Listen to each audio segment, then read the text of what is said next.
December 11th, Indian River County meeting will please come to order.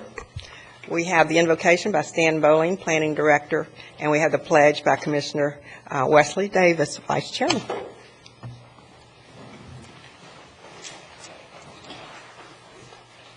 Let's pray. Lord God, we've given a name and assigned a number to this day. We even have an agenda prepared for today, but we recognize this morning that the day belongs to you and that you have given it to us for now. So we ask that you would bless its use. We ask for wisdom and courage and strength to do good this day and not evil.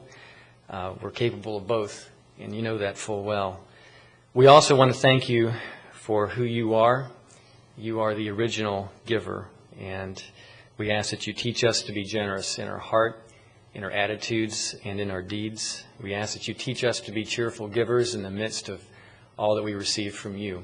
And we ask this in your name. Amen. Amen. Very good. Join me in the pledge.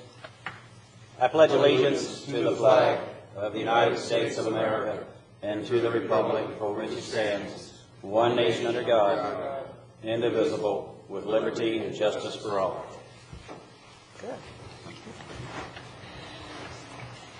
Any additions, deletions from the agenda? Chairman. You're not on, Joe. Pardon? Mike. I'm sorry.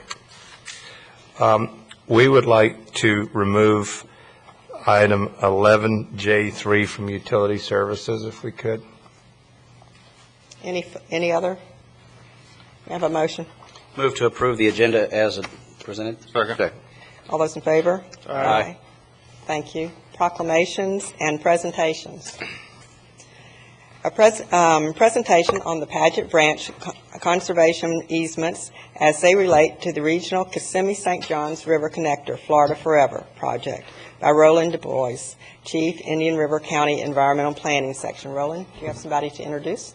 Yes, Nice. let me just give a summary. Back in September at the public hearing, the County Commission approved purchase of conservation easements on the 1,500-acre plus Paget Branch project. At that time, staff presented information and discussed the relationship of this county environmental acquisition project with the bigger regional picture.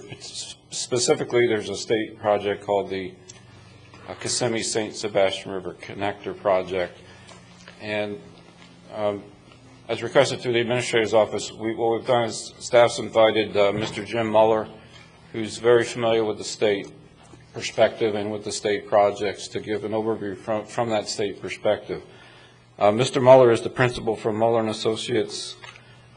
He's currently an independent consultant working on environmental issues, but his background is substantial from a state perspective. For 10 years, he was the director of the Florida Natural Areas Inventory, which is the main agency that consults and helps select projects at the state level, working with the State Preservation 2000 and now Florida Forever program. So with that, I believe Jim has a presentation that we would like to present. And Jim? Switch that over for me. Good morning. Good morning. For the record, I'm Jim Muller, Muller & Associates, Inc. Speaking to you on the Paget Branch, just trying to give an overview of how it fits in with the state's perspective as far as regional resources, and also talking a little bit about conservation easements as a land acquisition tool. Let's see. Just a little background. Roland already mentioned that. I have worked really all over the state, different clients from state agencies, local governments, private consultants, and I've dealt with both fee simple and conservation easement projects. Just recap a little bit on the Paget Branch project. In red on your screen here shows the Paget Branch Land Acquisition Advisory Committee site in western Indian River County. It's just south of SR 60. Southwest also of, let's see if I can, the Blue Cypress Lake. So keep those 2 points in mind right there to help orient on some of the stuff I'll be showing you later as well. Okay, how do I go to the next slide here, Roland? That's that. Which one? All right, there, okay. Just the aerial showing right now the entire project boundary is shown here, and what we're talking about right now under the current agreement is the Triple S and the Paget Creek, and you can see here Paget Creek coming through the project going up to Cypress Lake as well. Just a quick overview of the conservation easements. It's going to protect the scenic and rural character of the landscape, protect the natural resources. There's about 1,100 acres plus of natural character lands there. It'll help with water quality, both in terms of the aquifer as well as the wetlands that are there. The agriculture is going to be limited primarily to grazing. There'll be some other activities in the improved pasture area. The agreement only lets them do 2 additional 20-acre residences on each of the 2 ownerships. The other alternative was 79 lots, and while that might not seem a lot when you think of it, think about it scattered over that entire area, all the infrastructure that goes with that, the houses, the tool sheds, the additional barns, all that type of thing, more roads. It would end up cutting up that property so much that prescribed burn is the most important upland management tool in Florida. And when you start putting that many houses, just think of the wildfires in California this year, it's just impossible to protect them. And so that would really, if you put in that many developments out there, you'd end up not really be able to manage for natural resources. The agreement also allows for upkeep and use of existing structures and allows public visitation there on each of the properties for 2 times per year. This is just a regional overview of the property. This map was from Florida Natural Areas Inventory. Let's see if I can get right now. The pointer is on the Paget Branch project. Again, the dark green there is existing managed areas, lands that are managed at least in part for conservation purposes. You've got the Blue Cypress Conservation Area. You've got lots of lands all around here. Avon Park Air Force Range is there as well. And let's see, I'm going to note some orienting features here. So when we go to other maps that may not label things as much, you got to look at the shape of the Avon Park Air Force Range of the Kissimmee Prairie State Preserve. You've got the square here, the Fort Drum Marsh Conservation Area on the jog right there in the Indian River. You've got SR 60 that comes and curves right at the Paget Branch. And then you'll see on some maps Blue Cypress Lake right there. Just real quick, the blue hash lines again, that is conservation? I'm going to get into those just a minute. Those are existing Florida Forever project boundaries, and it'll come up with that later with the labeling on that as well. This is that same map zoomed in again. You see Paget Branch right here, and then Blue Cypress, Kissimmee Prairie, Fort Drum Marsh. Note the squareness of Fort Drum Marsh. That'll stick out on some other projects too, as well, the extension here. So the hatching is all Florida Forever, various Florida Forever project boundaries. Plus you have also the Red Bay Foundation. That's also important for that, the preserve they have there for the overall regional conservation efforts. The Florida Fish and Wildlife Conservation Commission back in the 90s did what they called Strategic Habitat Conservation Areas Assessment. They just redid that. That's why a draft is put across here. I got this map from them recently. And this is really looking at outside of existing conservation lands in Florida, what do they think are the most important areas to protect through various means for this wildlife to persist.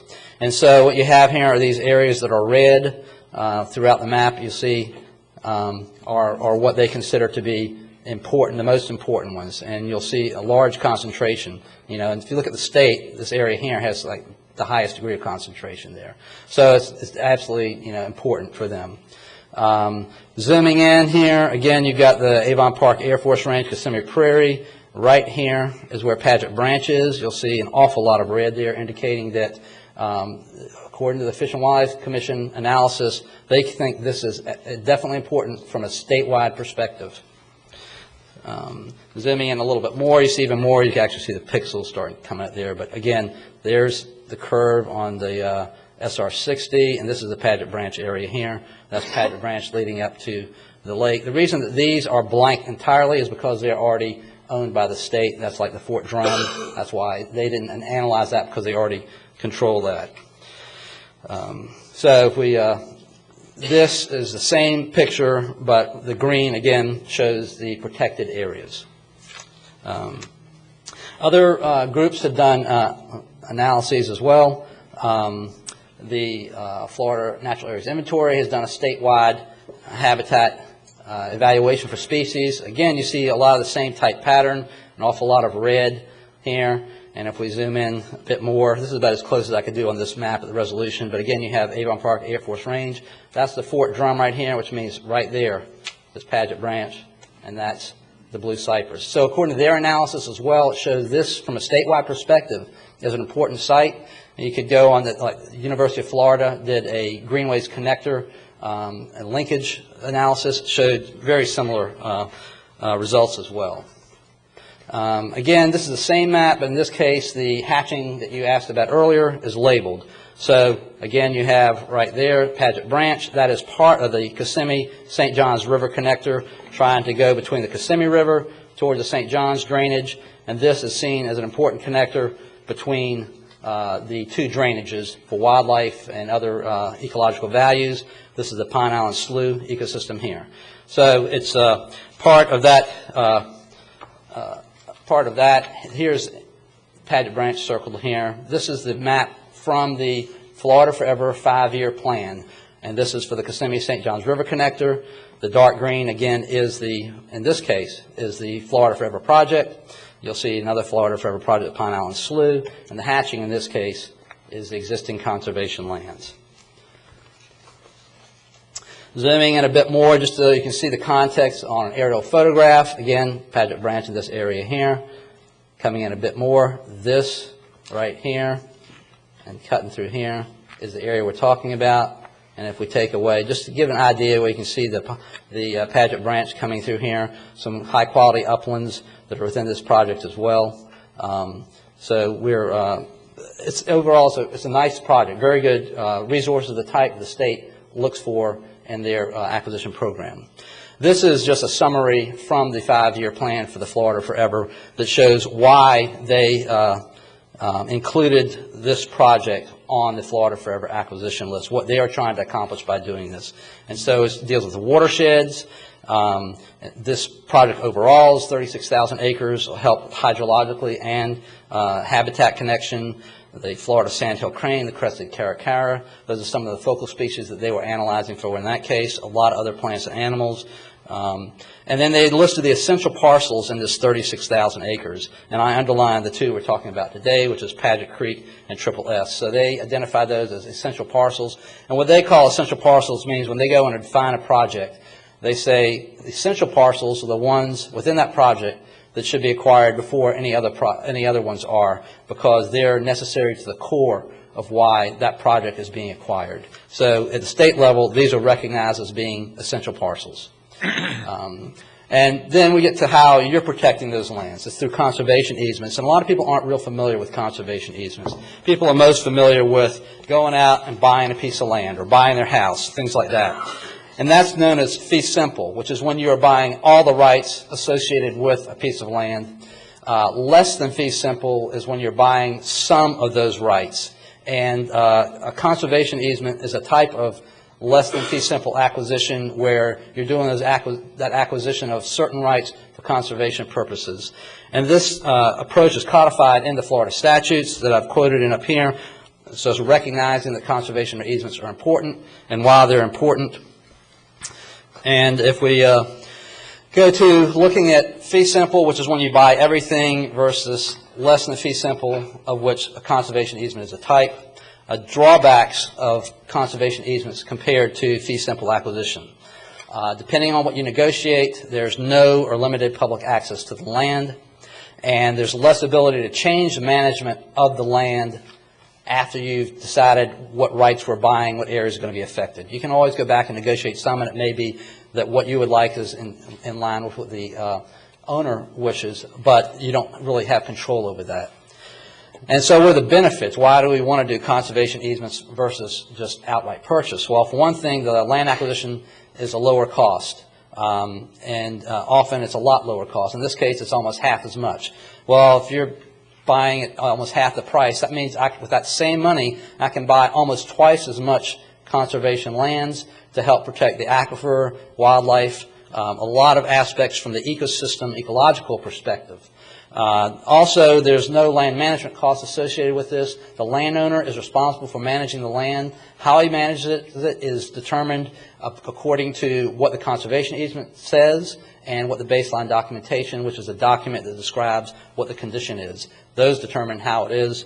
And I went to both of these parcels yesterday, and I'll say they're nicely managed lands. They have an active land burning program.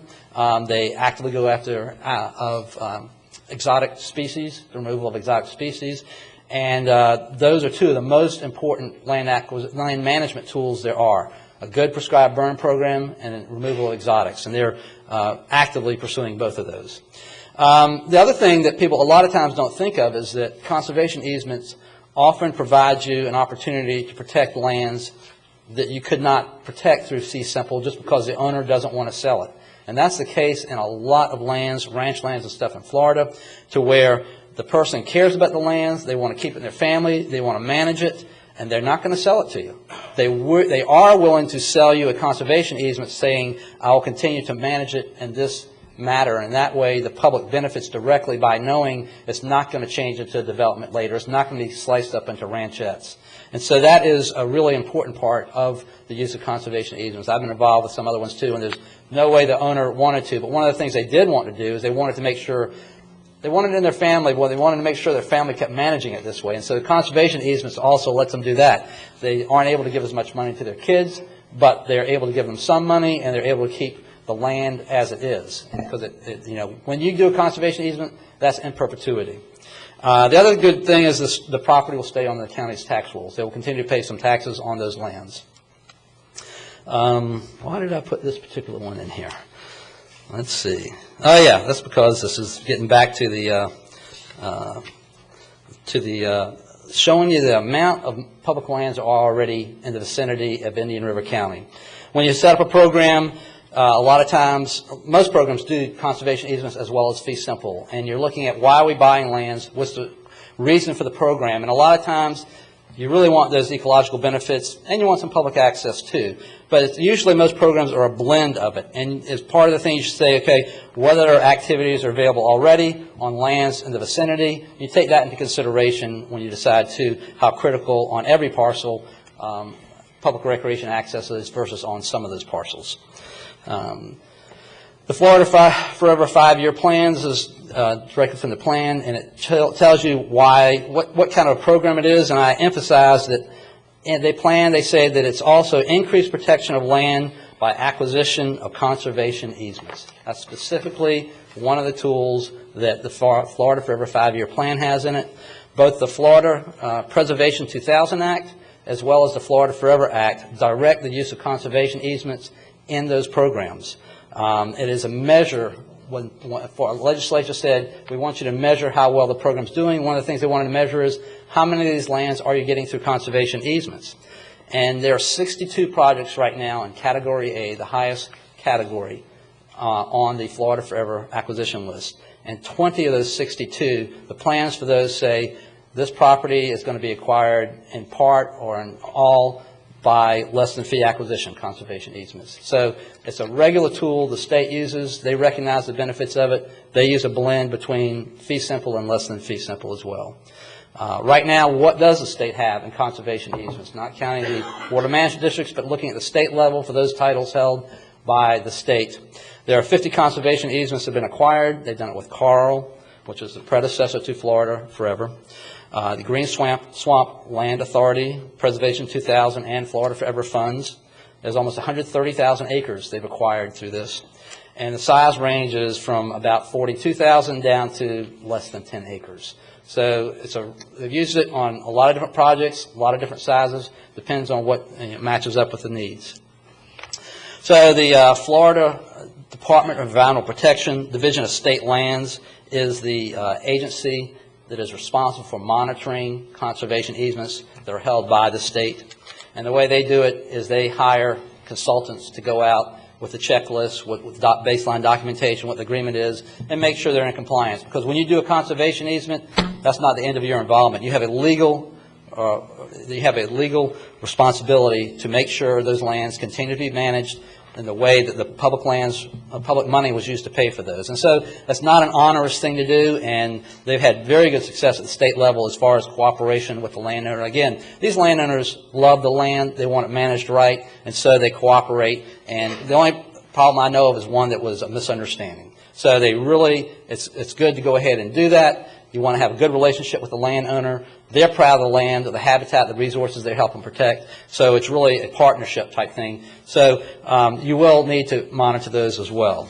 And I don't know if anybody had any questions on what I have there. Commissioner Davis, do you have any questions? I don't have any questions so much as just a comment. I noticed that you said you had 4 hired consultants to oversee the entire project of 136,000 acres statewide. I venture to say we probably have more staff handling our little bit of land in the county on our conservation side of it than 136,000 that they're able to do statewide with other. These are, when they say consultants, that means different companies. I don't know how many people exactly the state has, and that's just for the conservation easements. They usually try and do monitoring once a year. They do it in cooperation with the landowner, notify them, go over the property with them and stuff, talk about that. I did want to mention, what's Florida Forever, which is supposed to help buy these lands and where it's going, where it is right now. Florida Forever does a blanket of different projects. The one that people usually think as, quote, Florida Forever is Florida Forever, the Board of Trustees, the program that's run through the Department of Environmental Protection. It also provides funding to the water management districts as well as to Florida Communities Trusts and some in-holding additions for different ones. Right now, the Florida Forever Board of Trustees for the program that goes to 2010 only has $20 million left in uncommitted funds. They've got contracts written, commitments that have been made for acquisition because there was opportunity to buy lands that they didn't want to evaporate, and so they made agreements to either the partners bought them or they told the landowners, yes, we will buy them. We may be delaying it for a year or two. So there's not a whole lot of money left. And so it's going to be, I know that last year y'all passed a resolution and sent it to the legislature saying we support Florida Forever. We think it's important. And you all know what the budget situation is here, local as well as at the state level. It's tight. But it's necessary to let the legislature know if you think this is an important program that you think needs to be funded and that you think needs additional funds, even if they're not going to give it to them this year. If you don't ask, they don't think there's a need for it. So I'd suggest you should consider sending another resolution this year. When your legislative delegation gets together at the county level, talk with them. Say, this is a county priority. We want to do this. And so the 2 messages I suggest are let them know you want to increase the amount of money made available through the Florida Forever program as it is right now, and either extend the program or put in a successor program, but that should have additional funding as well. Right now, the level of funding statewide is the same now as it was in 1990, and y'all know what have happened to land acquisition cost in the 17 years. The money we had now is probably worth a dime on a dollar compared to what it was in 1990. So in fairness to what we're trying to do and to the importance to the state, how it supports just the quality of life as well as tourism and everything else, I ask people to go ahead and get involved. Let the legislature know you think it's important. Let them know you think you need additional money. Recognize what the situation is, but still ask. And if they say no, at least they know you thought it was important. Commissioner Wheeler? Again, like Wesley, just to comment, first I appreciate you taking the time to come here and educate the public and the people that may be watching this to understand why we're doing this and how we do this. And I think also that if, I believe in property rights, and I think if we're going to take something away from somebody, we should pay for it. And it's a lot cheaper, and you can get a lot more for your money if you buy the development rights rather than the property, plus they still pay taxes. We don't have to maintain it. We have an agreement that they'll maintain it. And I think if you look around the history of this country over the last 200 years, property is getting eaten up and developed. And as we grow, they're going to continue to do that. And property that we save is a big asset, not only for the environment, but the environment that we all live in. I think one of the things that I see as tremendous foresight was the fact that they developed Central Park in the middle of New York City. Yes. And at some point in time, We're filling up like South Florida here, and I think it's so important that we have these, not only for our resources, but for our lifestyle and the way we live. And thank you for explaining all this too. I appreciate it. If you look at places like Broward County, Yes. Up to the Everglades, Yep. almost everything else there has been developed. They have very little green, and most people look back and say, we don't want that in our community. What can we do to make it different? Commissioner Flesher, anything? Commissioner O'Brien? Again, well, thank you for your presentation. It just kind of reinforces my belief and support of using the conservation easements. And I think it's important, too, for people to realize, not the Paget branch here, but the Sexton property that we did the same thing with. One thing that happened there is the Sexton family took some of the funds and bought additional land to put it under their stewardship. So in a way, we did get a match with those funds. We're working with landowners that have a vested interest in keeping that land in its natural state and proper stewardship of it. And I just don't think you can buy that kind of management. I mean, these people love the land. They're going to take care of it. So I think it is a good program. I think it'll work for the county. And as I said earlier, and like Commissioner Wheeler said, looking at Central Park, I say, come back here in 30 years and tell us how we did. And I think everybody will be pretty glad we took the steps we did. So I'm very pleased. And I echo that, too. I thank you very much for coming, Well, I appreciate the opportunity. and would like to again point out that these were essential parcels to the core project of Florida Forever. And you have to have a long-term vision, and you have to want to protect and preserve for the future, and be brave enough to step forward and do it. And I think this commission has done that consistently. Yes. And the commissions before us. I would like to propose that we do a resolution, as you suggested, again, for Florida Forever, for the to extend the program and funding. And Madam Chair, I'll be glad to make that motion for you. since I can't make the motion. I'll second it. Okay. Any further discussion? Thank you, and thank you for having a local program. It makes a lot when the state looks and sees how much these things also mean to the local community. It reinforces their desire to work with you, and not to mention the benefit directly to your citizens. So thank you very much. All those in favor? Aye. Opposed? I do see someone who would like to speak from the audience, and we do, this isn't a public hearing, but I do try to make it available to the public, and if you would come forward, we have two podiums. We'd be happy to hear. You'll state your name and address, please. Guy Barber, Highlands Drive, Southwest. I had a little bit of trouble following that along there. What was the reference that they made in there to 79 20-acre development out there? Was that the potential for that place? If The zoning is A3. A3 allows up. that's what it's for now. Right, 1 unit per 20 acres. You take 20 divided into the total number of acres, and potentially that's the number of units you could put out there. And if you buy the conservation rights, how long is that for? Ever and ever and ever and ever and ever. It's got, I'll try to answer. It is attached to a legal document that is recorded. Therefore, it is a recorded document, much like how long is, you're asking about, like how long is a property owners association. It doesn't go away. Those or the deed restrictions or easements on a piece of property, whenever the deed changes hands, it will stay there in perpetuity with that deed. In perpetuity, that's the key word. In perpetuity. You have an attorney there. Ask him how long in perpetuity legally is for. And if my memory doesn't fail me, it's only good for 21 years. No, no, it's good forever. There's a legal concept called the rule against perpetuities, which says you can't control the transfer of land for more than 21 years longer than the life of a person in existence. But it's got no application to this particular easement. This easement will not be terminated after 21 years. It runs with the land forever.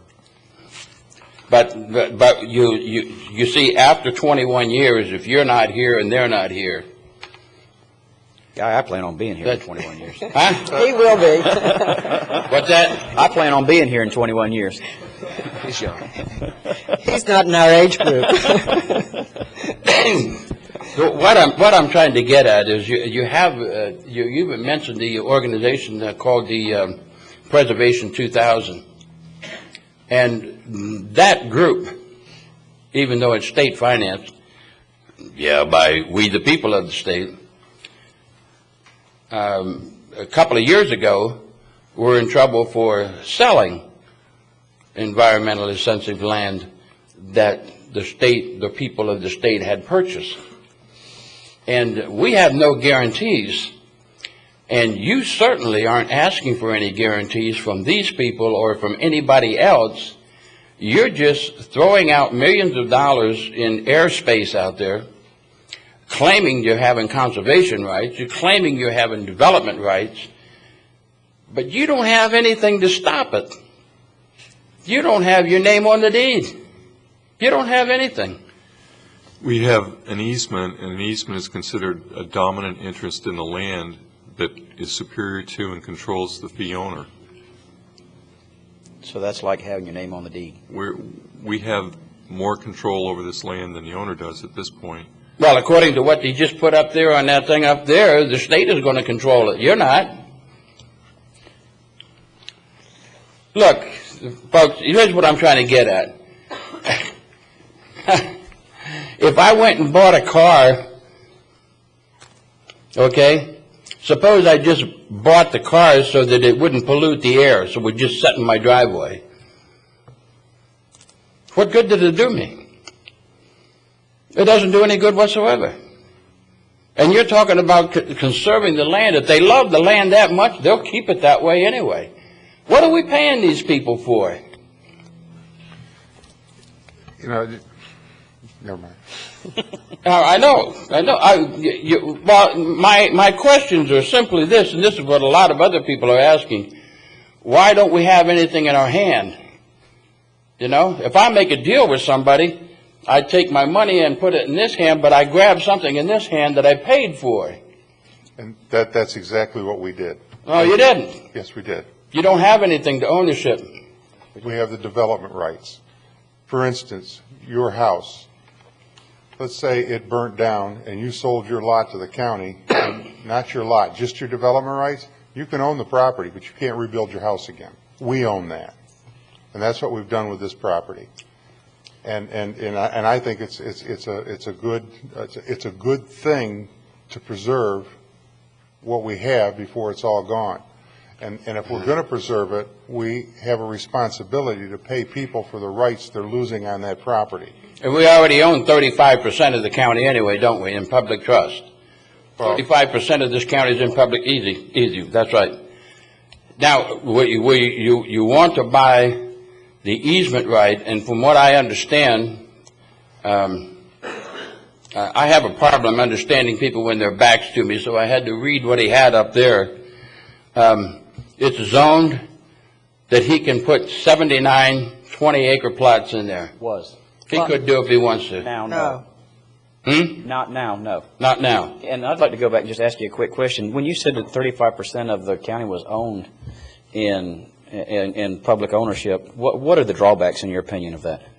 What are the drawbacks? Yeah. I have no problem with Indian River County being the Treasure Coast green space. I don't have a problem with that. Mm-hmm. I have a problem with ownership. You see, that contract that you all come up with for buying this airspace, I call it airspace because you have nothing but air you holding on to and a piece of paper. That's only as good as long as you people are in control here. That can change. There's no, that I can tell, there is no legal way that I can have the deed in my hand and say, hey, I told you you can't do that. Okay? Now, if you want to do that, give me back my money. Mr. Barber, whether we buy it fee simple and own the deed or purchase the conservation easements, a future commission could vote to get rid of either one of those options. We have no control over that. So even if we bought it outright, a future commission could vote to sell or get rid of that property. Okay? So it doesn't matter from that point of view. A future commission can do what they want. It'll be up to you and the other activists and the voters to tell those future commissioners, no, do not give up those rights we have. Keep that land in preservation and move forward. I'm right. But we're just giving up easement rights or something. We're not giving up anything concrete that we can put our hand on. And that's what I'm trying to get to. And a lot of people are looking at this and saying, you're buying developmental rights. You're buying conservation easement rights. Okay? But it's not like going out and buying the land and the county commissioner saying, from now on, we own this land, it's theirs, it's ours. Mr. Barber, you'll never see those 79 ranchettes go on that property. It'll always be the land it is now, prairie, wetlands, some upland pasture, just like it is now. The owner we just finished, and I think Ralph Montanero's here, we just finished the baseline environmental survey of that property.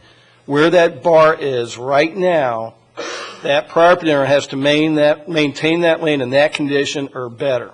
So first of all, we'll never see the 79 ranchettes go in there. We don't know what future development might occur through annexations and other things like that. So, it could easily, at some 30 years from now, be annexed into another town, and it could become condos. But right now, it'll never be developed. It'll always be the land it is, the way it is today, and they have to maintain it at that level or better. If I may take just another minute of your time, just a minute. Okay, Renee's turn. What? We do always enjoy hearing from you. The one thing that I want to point out, and here's the example I'm giving. We got 1,300 acres on the west side of 95, and the state and the local land acquisition people bought that land combined. I think it was something like $12 million. Okay. Here's your buy low, sell. Here's your buy high, sell low routine. You got that 1,300 acres, and you're contemplating on trading that 1,300 acres. Okay. No, you're wrong. First of all, we did not buy it. We did not buy it. St. John's bought it. You are correct. St. John's is prepared to deal it away, and this county board voted unanimously to appeal that. Okay, so no, we did not do it, Mr. Barber. St. John's bought it. They're looking to give it away, and we are fighting it. We didn't pay part of that money for that? No, sir, we did not. We wanted to. It was on our acquisition list, and then St. John's came in and said, no, we want to buy it for conservation. So we said, fine, you guys buy it. St. John's bought it. They're now looking to trade it away, and we are fighting that. So any other thing in the future, we'll be fighting it the same way then? Thank you. As long as I'm sitting here, yes, sir. Renee. Good morning. Renee Renzi of Waverly Place, Vero Beach. I guess my concerns were on the same lines as Mr. Barber's. My question was specific. The present generation of the owners of the Paget area die and their descendants inherit. How easy would it be for them to get out from under those restrictions? Oh, sell the property. But that restriction would still go with the property. If the heirs themselves wanted to get away from it, all they'd have to do is sell the property. But the new buyer of that property would still be encumbered by those easements and the restrictions. And there's no smart law firm that could wiggle out of those restrictions? No, I haven't seen one. Well, yeah. Would you weigh in here? Yeah. Was that a no? No, I think the fundamental thing you have to understand is that the dominant ownership interest transfers to the county.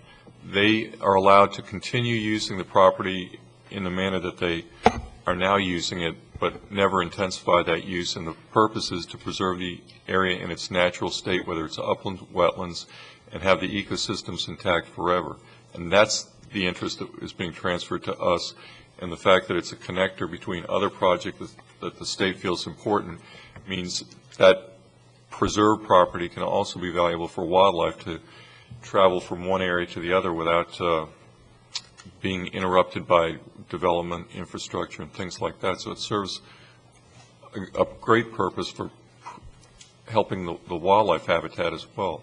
Oh, I was very much in favor of that. It's as long as it's ironclad and that in 20 or 30 years someone can't come along and say we have a way of getting out from under those obligations. So if you feel confident.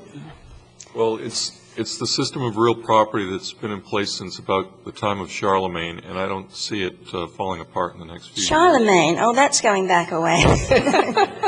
Thank you, Mr. Collins. Just if I could ask a quick question. The oldest conservation easements, are they in the Green Swamp area? And if they are, how old are they to date? The state's oldest conservation easements probably are the Green Swamp. And that started when? I'm not sure offhand. It's probably been 90-ish? probably, I think it may have been late 80s. Late 80s, early 90s is when that would have taken place and stuff. And they've And that's just for the general knowledge. There's not just the Green Swamp area. That's also groves that are in that area that have a conservation easement over the top of it. They can still farm it, but they can't ever develop it. And it's because of the watershed in this environmentally sensitive area of Green Swamp over on the West Coast. And to close on a high note here, this is a tool. It's not something we do every day.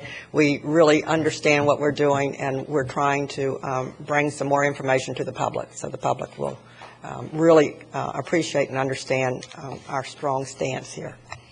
Thank you for coming again.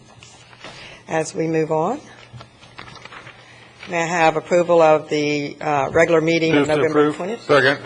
All those in favor? Aye. Aye. Passes. Thank you. Consent agenda. Anyone like to pull anything from the consent agenda? Move approval. Second. I would like to pull something, please. I would like to pull G. May I have a motion? I'll move minus G for approval. Second. All those in favor? Aye.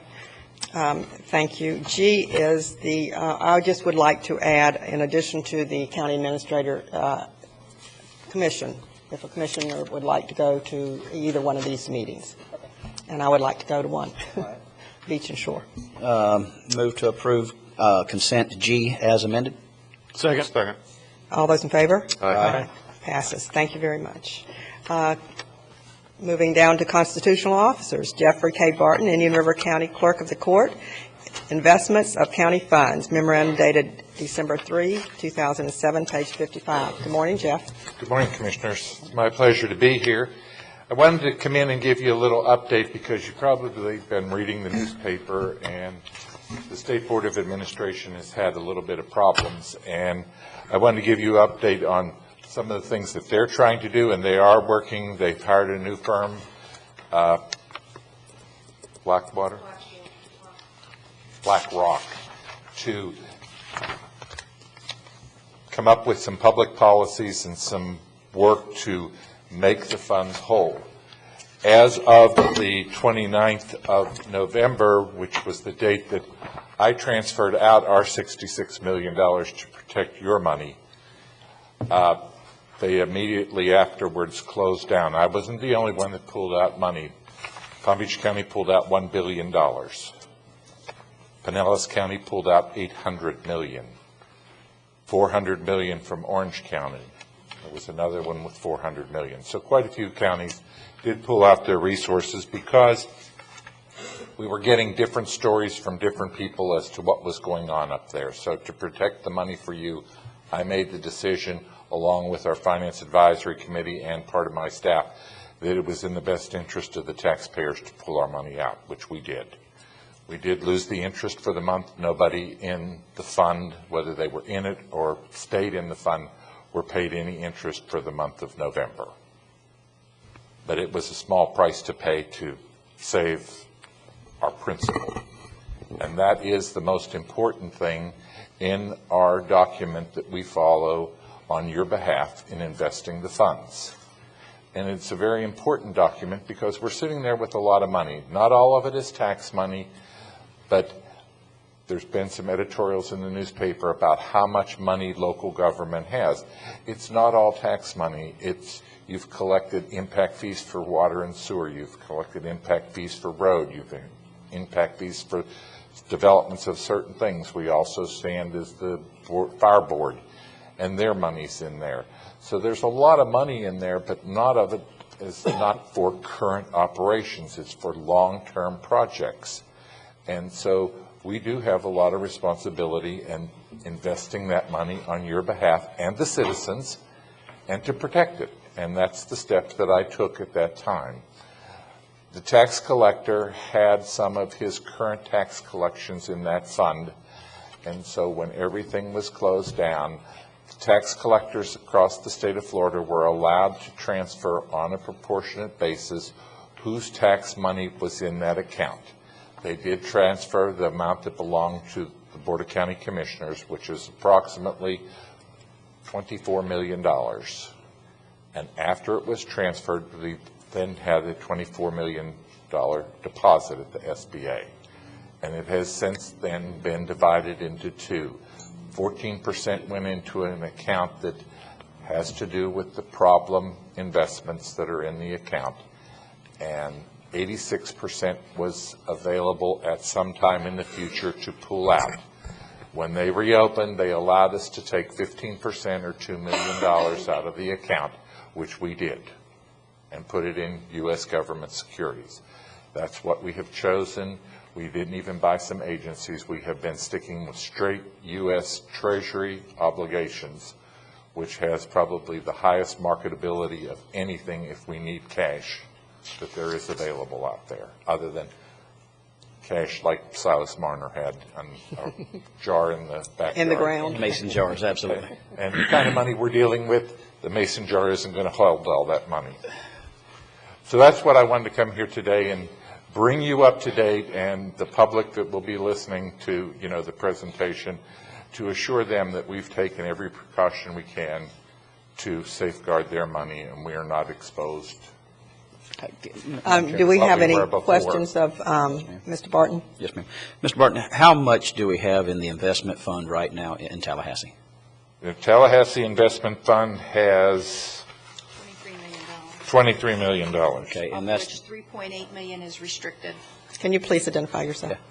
Good morning, Diane Bernardo, Finance Director. Right now, we have $23 million up at SBA, of which $3.8 million is restricted funds. and restricted funds into the bad investment pool? Yes. Or I don't want to say Yes. that, but that's In what other we call words, it. they're still in our name, but they are restricted. We cannot pull that money until BlackRock gives further information regarding those funds. And the remaining So amount? right now, we have a little over $19 million, which at this point in time, they did allow us, this is the balance we have now, but prior to that, we did actually pull $3.4 million, which is the maximum amount that the SBA would allow us to pull.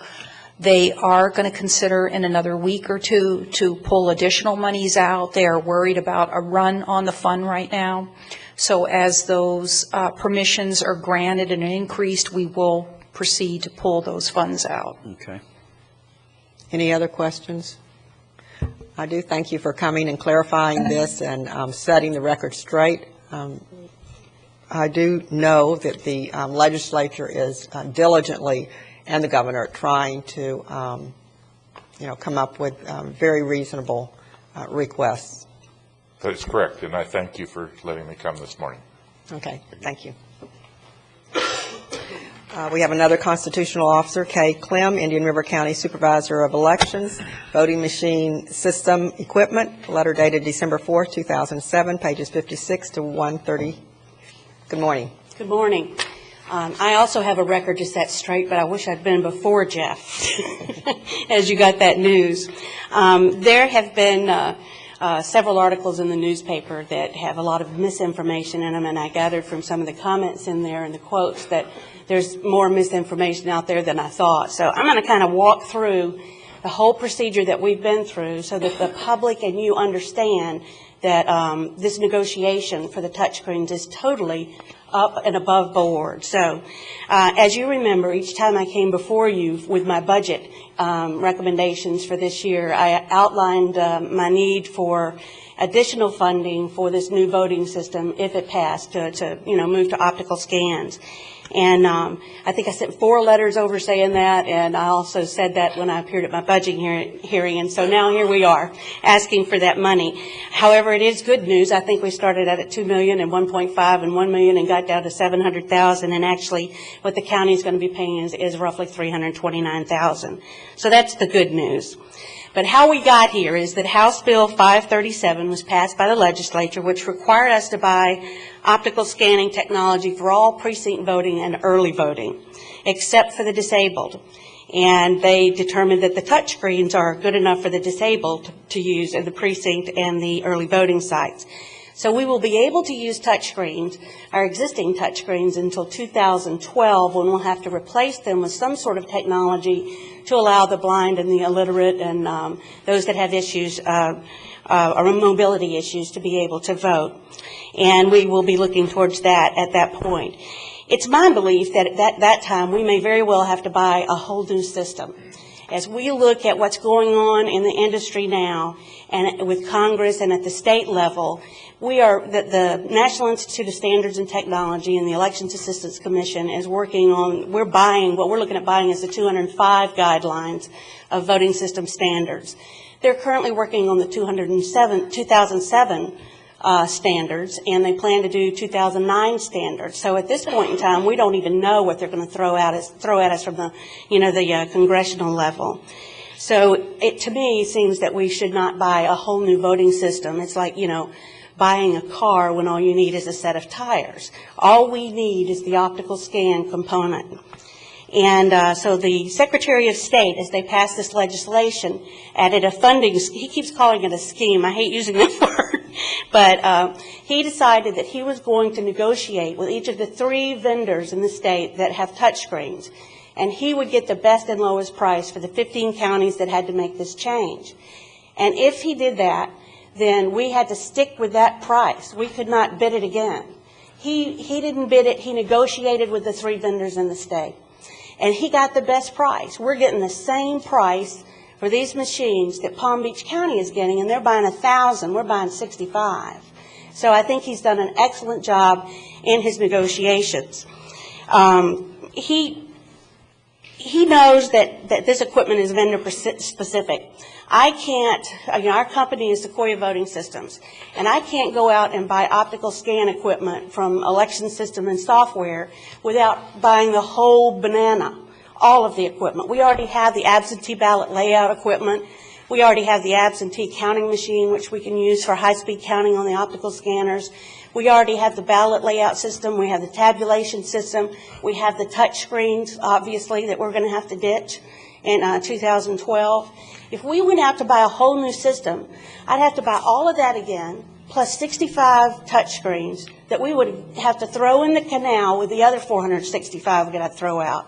So that makes absolutely no sense. It's a no-brainer. Further, the Secretary of State said, and you took this up at the July 10th meeting in an item on the consent agenda, he said if we opt out of this negotiation that he was doing, then we would not get the $372,000 that he was going to give us to buy the optical scan equipment, which pays for 59 of those machines. Again, a no-brainer. If we negotiated on our own, number one, we would not have gotten the best price like we did by negotiating with the whole state, and number two, we would not have gotten that $372,000 from the state. So I think that kind of clears things up. I did, however, just out of interest, and I think the state law says that if we were going to go to competitive bid to buy an entire voting system or any part thereof, that we would get 2 sealed bids. And I did get another bid other than Sequoia's with Dominion Voting Systems. They're a brand new company. They haven't worked in the United States before, and they're looking for a guinea pig. And we talked with them because their equipment has some really nice features that I think we'll see pretty quickly in some of the other systems out there. But they were in certification process at that time. And after 5 weeks of certification trials, they didn't make it through. And they planned to go back in February to start again. But at that point, that was twice as much as what we will have to pay for the optical scanners, so that really wasn't an option.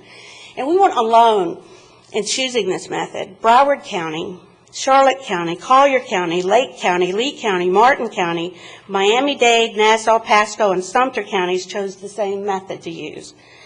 Only Sarasota County, who, if you remember all the debate there on that congressional race, the Jennings race, where 18,000 undervotes appeared up on the machines, and although the machines have been checked by 3 different authorities and there's no problem, they had a charter amendment passed in Sarasota to make them go to a new equipment.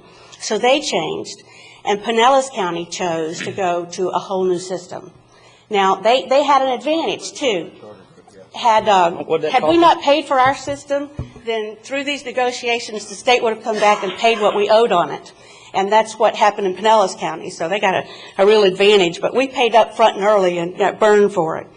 Now, as I said, the Secretary of State never intended for us to buy an entire voting system, and that's in a letter in your packets. And that, you got to remember that we paid over $2 million for the system that we have now. And if we only buy the scanning equipment that we need, it's going to be around $300,000 from the county to cover implementation costs locally. Although we don't need a new system because of your decision to allow the Secretary of State to negotiate a price for us, I did get that. I'm sorry, I stepped ahead of myself there. The state is going to pay for 54 optical scanners for us. We need, and then they have another contract that we have for early voting for the ballot on demand printer, which, let me describe what that is because I don't think people know what that is either. But when you come into an early voting site, that can potentially be used as a printer of ballots. And what happens is they hook up the system to your voter registration system, and when a voter comes in, they type in that voter's name on our database, and then it will automatically print out the correct ballot for that voter. And it stacks in queue in a printer in your office, and then you give it to the voter. And there were several concerns I had about that, because it just queued these ballots into one big stack, and I'm like, yeah, they're going to know which ballot is whose. And they've worked on that. Also, it would print one side of the ballot, and then the person that you had working in the early voting site had to take that ballot and flip it over and put it back through to print the back side. And, these timing marks on the side of those ballots have to be exact or they won't count properly. So I wasn't comfortable with using that for the first time, all hooked up the way they planned to, but we're going to use it to print extra absentee ballots and print some early voting ballots. So we will be using that. And they gave us the money to lease 3 machines for 1 year. And they're pretty expensive. So what we're going to do is lease 1 machine for 4 years and try that out. We're going to use another method called pick and pull. We'll have all the ballot styles there. Because we're small, we can do that. They'll be divided by precinct, and we'll have one person who pulls the correct ballot to give it to the voter or the person processing the voter. And we're going to let the other counties be the guinea pig on this. I've also listed the funding needs that we have for implementing this decision, this equipment. They didn't cover the voting booths. This is really a bone of contention with me because I think most of you know how I feel about moving to optical scans anyway. But, all of those voting booths that we threw out and sold on eBay for $5 or $10, we've got to go buy them new now at $250 a piece and store them. So that's like $80,000. We also were not prepared at budget time because we had just learned exactly what equipment we were going to have, and we didn't know how much it was going to cost because the negotiations hadn't been finished, so we weren't sure. We also spent a lot of time. I divided my staff up, and we went to other counties to observe optical scan elections. There were a lot of special elections over the summer, and that was a great, great tool for us. We learned so much about how to conduct optical scan elections, and we also learned how to save money. They'd learned the hard way going through optical scan elections before, and they'd learned that this costs less or that costs less, so we've taken advantage of their experience there. So what we're left with is the unfunded mandate portion of this change, and that is the local implementation costs. Like I'll go through some of the larger expenditures. The optical scanner is not funded by the state.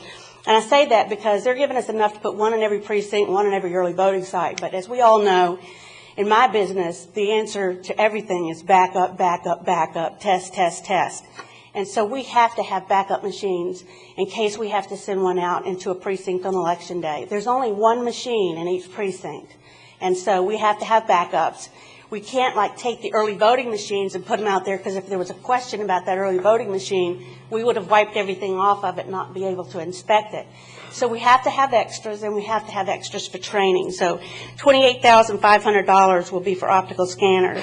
Those polling booths I was talking about is $80,000. Also, this equipment is so large we can't get it in our existing carts and things that we use to get these things to the polling place. So we're going to have additional carts at $33,000. And by the way, all of these things we have shopped out and gotten 3 or 4 bids on. So poll workers and training. Now that we're going to be in the precinct with paper ballots, I'm going to have at least 1 poll worker sitting there with the ballots behind that row of inspectors where you check in, that is handing out the proper ballot to the inspector to give to the voter. And you don't want 15 people going in the box of ballots trying to pull out the correct ballot. That's just a recipe for disaster to give somebody the wrong ballot. So that's going to take additional dollars, and also the training is going to take additional dollars. We're also rolling out electronic precinct registers in August, so we're going to have a lot of training for poll workers to learn all these new systems. Now they need to know the touchscreen system, the optical stick scan system, and the electronic or computer precinct register system. It's really limiting me on who we can use for poll workers. We have poll workers dropping out right and left because of all the knowledge that's expected of them. We've moved our training to our office to try to save money. We were at the Richardson Center, and we're now just having more classes and doing it in-house at the office in smaller groups. We have to reprint every manual, every technical guide, every support guide, flip charts for troubleshooting that we have in our office. And as you know, printing is not cheap. That's another $20,000. Advertising and voter education. We get a grant from the state for voter education, and we'll be using that as well as this additional money. As you all know, advertising isn't cheap, but we need to be out there, and I'll certainly be taking advantage of the government channel to teach people how to use this new equipment. Security changes. Well, wouldn't you know that if we add one more camera to our security system, we got to have more servers because we've used up all of the spaces.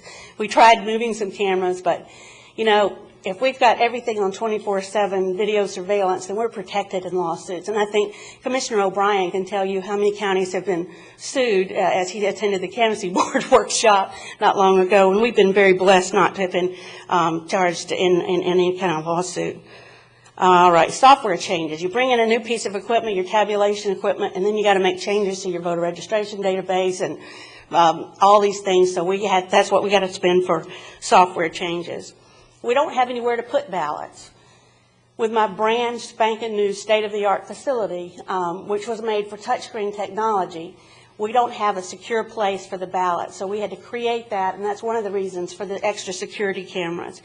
Ballot containers. As you'll see with this machine, these containers hold about 2,500 ballots, and we have some precincts that have 4,000 voters, and with a 75% turnout in a presidential election, we'll have to have extra containers. So we'll have to have extra ones, extra signage.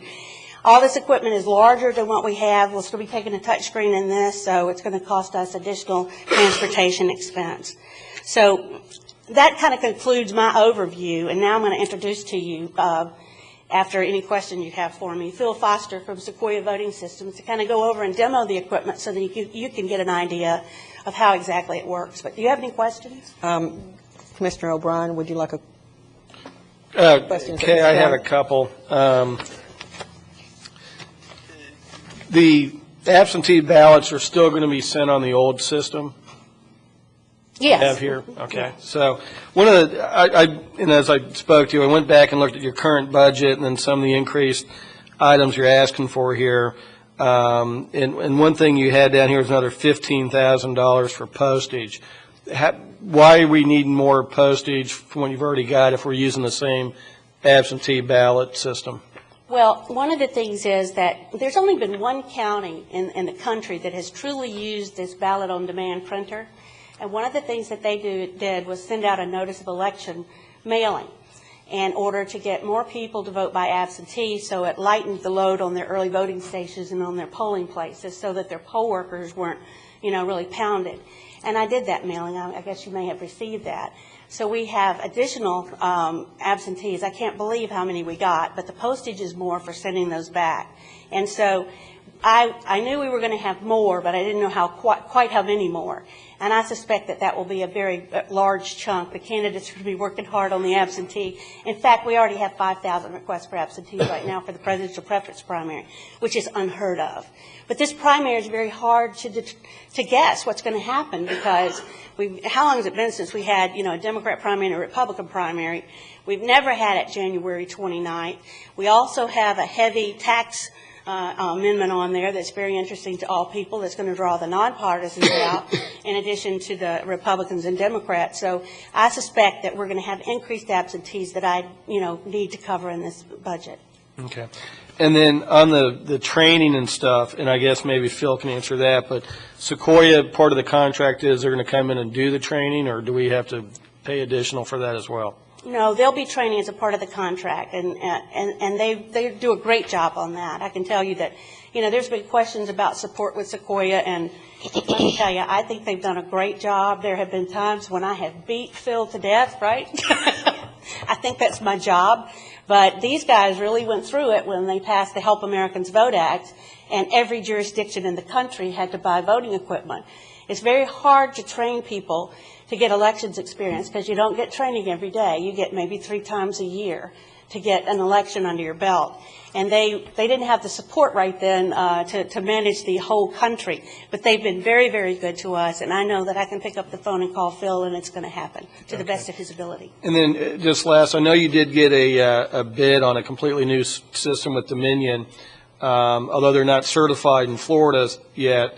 And I can understand not wanting to be the guinea pig in the U.S., but what would a complete new system cost of the other 2 certified companies in Florida? Did you ever check with them and see what those prices would have been? No, because, again, the Secretary of State, the legislature, the governor never intended for us to get a whole new voting system. And I got to tell you, all of us supervisors talk. We're like, a band of brothers. And yeah, I saw that. I'm not really impressed with some of the other companies. I feel, if you go back and look where there's been problems in Florida, Sequoia's name was not in it. And so I'm comfortable with what we have. We don't have to learn something new. And I feel in the deepest part of my heart that we're going to have to buy a whole new voting system in a few years. I think it's wrong to make that expenditure now and then have to do it again in 5 years. Okay. Thank you. Madam Chair, that's all I have. Commissioner Fletcher. Thank you, Madam Chair. All right, Phil? Phil Foster? Well, we're going. No. We're going down the row. Oh, okay. Commissioner Fletcher, do you have any? I thought I was through. Yes, Joe. You pointed out that there was 15 Mike's not on. in the same predicament. Yes. And are they in that predicament directly correlated to Sequoia, or are there other companies? Other companies. There's 3 companies. There's Diebold, which is the one that caused all the hacking problem, and it's been hacked into in Florida. They've changed their name now to Premier. And they're the ones that gave one of the newspaper reporters a quote and said that they would have given us a whole system for what we paid for optical scanners with Sequoia. And I don't want it. I've got to run it. And then there's ES&S, who has a big portion of the state. And I just, they're going through the same thing exactly. But I really feel strongly that we stay with the one that brung us, who's done a good job for us. Commissioner Davis. And Oh, sorry. Do you have another? thank you. In addition, you stated that the state has developed the best possible price. How do we know it's the best possible price? I'll let Phil respond to that, because he okay. went through the negotiations, if you don't mind. All right. On some of the items, you requested additional telephone lines for the polling places. This new system is going to require additional phone lines? Yes, the electronic poll register will too. That's why we've already started doing some of that work. But this will modem in results to our headquarters on election night. So there's no need for hand carrying? Is that the purpose of that? They'll still bring the ballots back. We're not going to leave them out there. We will double check what has been modem backed, but it will be a little faster. Thank you. She said hopefully. Commissioner Davis. Commissioner Wheeler. Okay. Bill Foster. Thank you very much. Let's see. Gotta figure out. Did we get that figured out yesterday, Phil?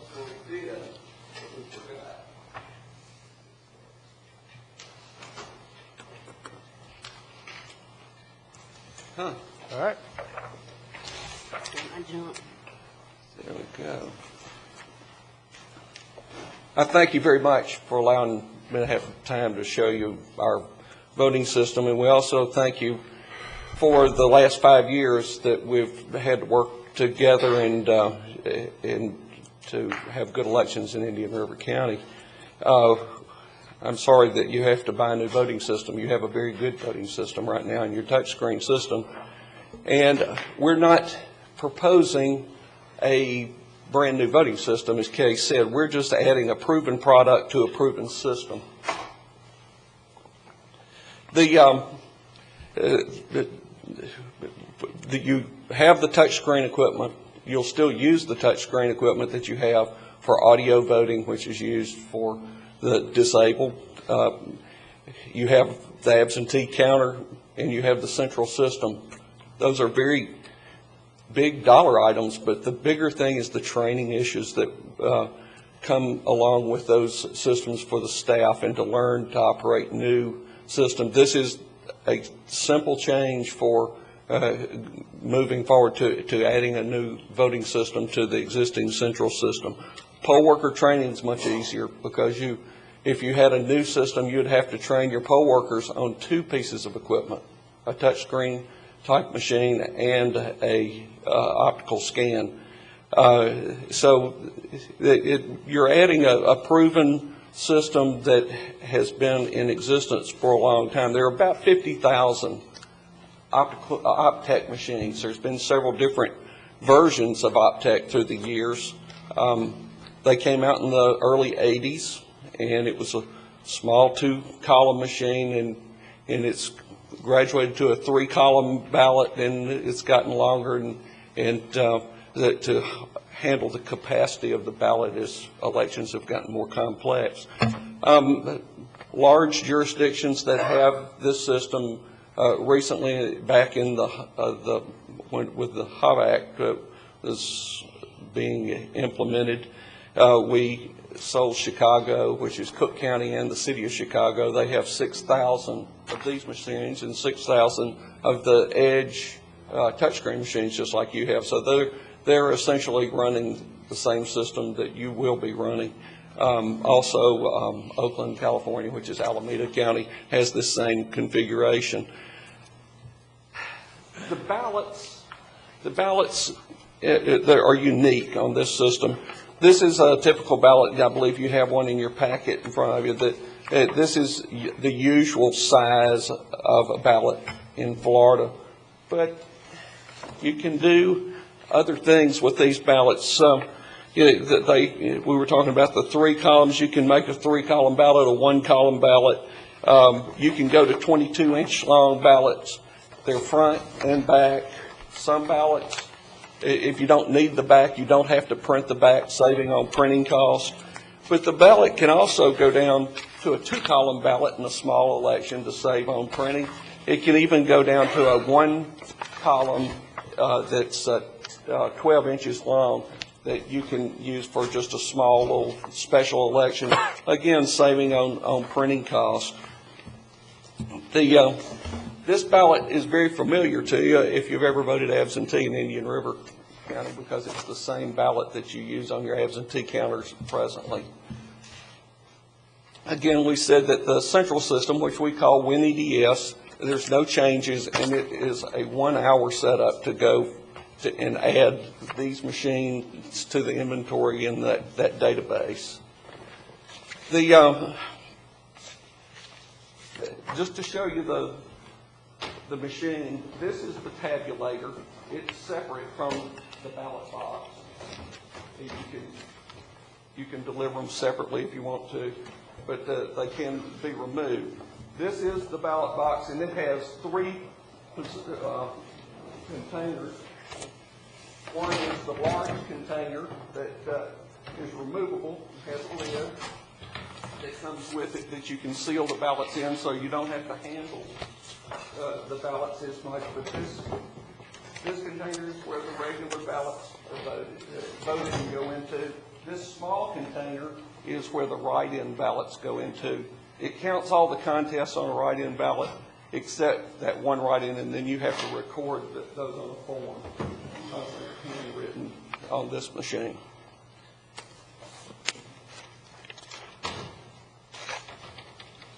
Very easy machine to train the poll workers on. The machine would be delivered. It would be sitting in the precinct sealed. They would break the seal on the machine and simply plug the machine in. When they plug the machine in, it goes through a series of diagnostic tests. and then it prints out automatically the zero printout. This is to verify that all the counters are at zero. To vote the ballot, you complete, that you can do either have a box here or a bubble, they call it, and you fill in the bubble, or you can connect the arrow. And the ballot, bring that zero printout again, and there we go, and it's ready to vote. You can see there's no ballots have been voted. You can put the ballot in any orientation.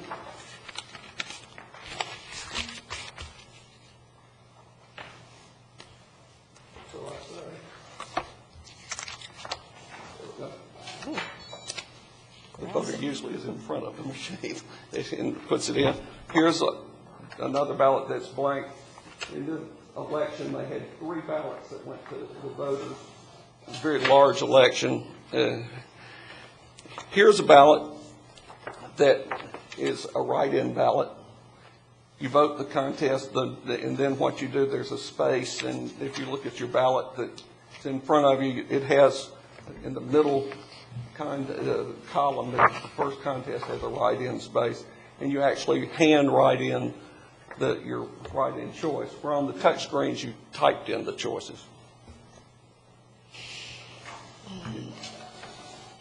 That one drops in the front compartment. Counted the ballot. It counted the ballot, all the contests that were voted correctly, and then at the end of the night, the poll workers would have to just look at this stack and record the write-ins. The tape would tell them what contest they would be looking for. A lot of things are different with paper ballot systems than in touchscreen. But in both systems, you're allowed to undervote a contest. You don't have to vote in every contest. But in Florida, you cannot record a blank ballot. So we'll just show you some of these. This is an undervoted ballot. It was voted in these 2 contests, but the voter chose not to vote. Well, you're going to get to see a jam ballot.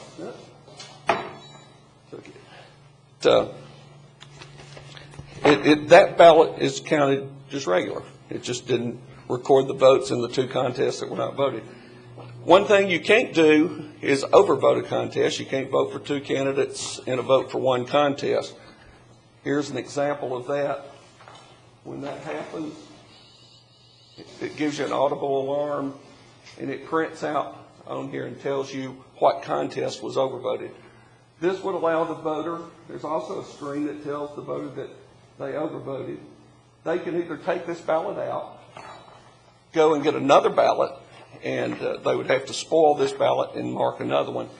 Or if the voter chooses to not do that, there's a button in the back, and if the voter just says, I'm in a hurry, just don't count that 1 contest, there's a button you can override, and it will go ahead. It counts all the contests that were voted properly, and with the overvoted ballot contest would not be counted.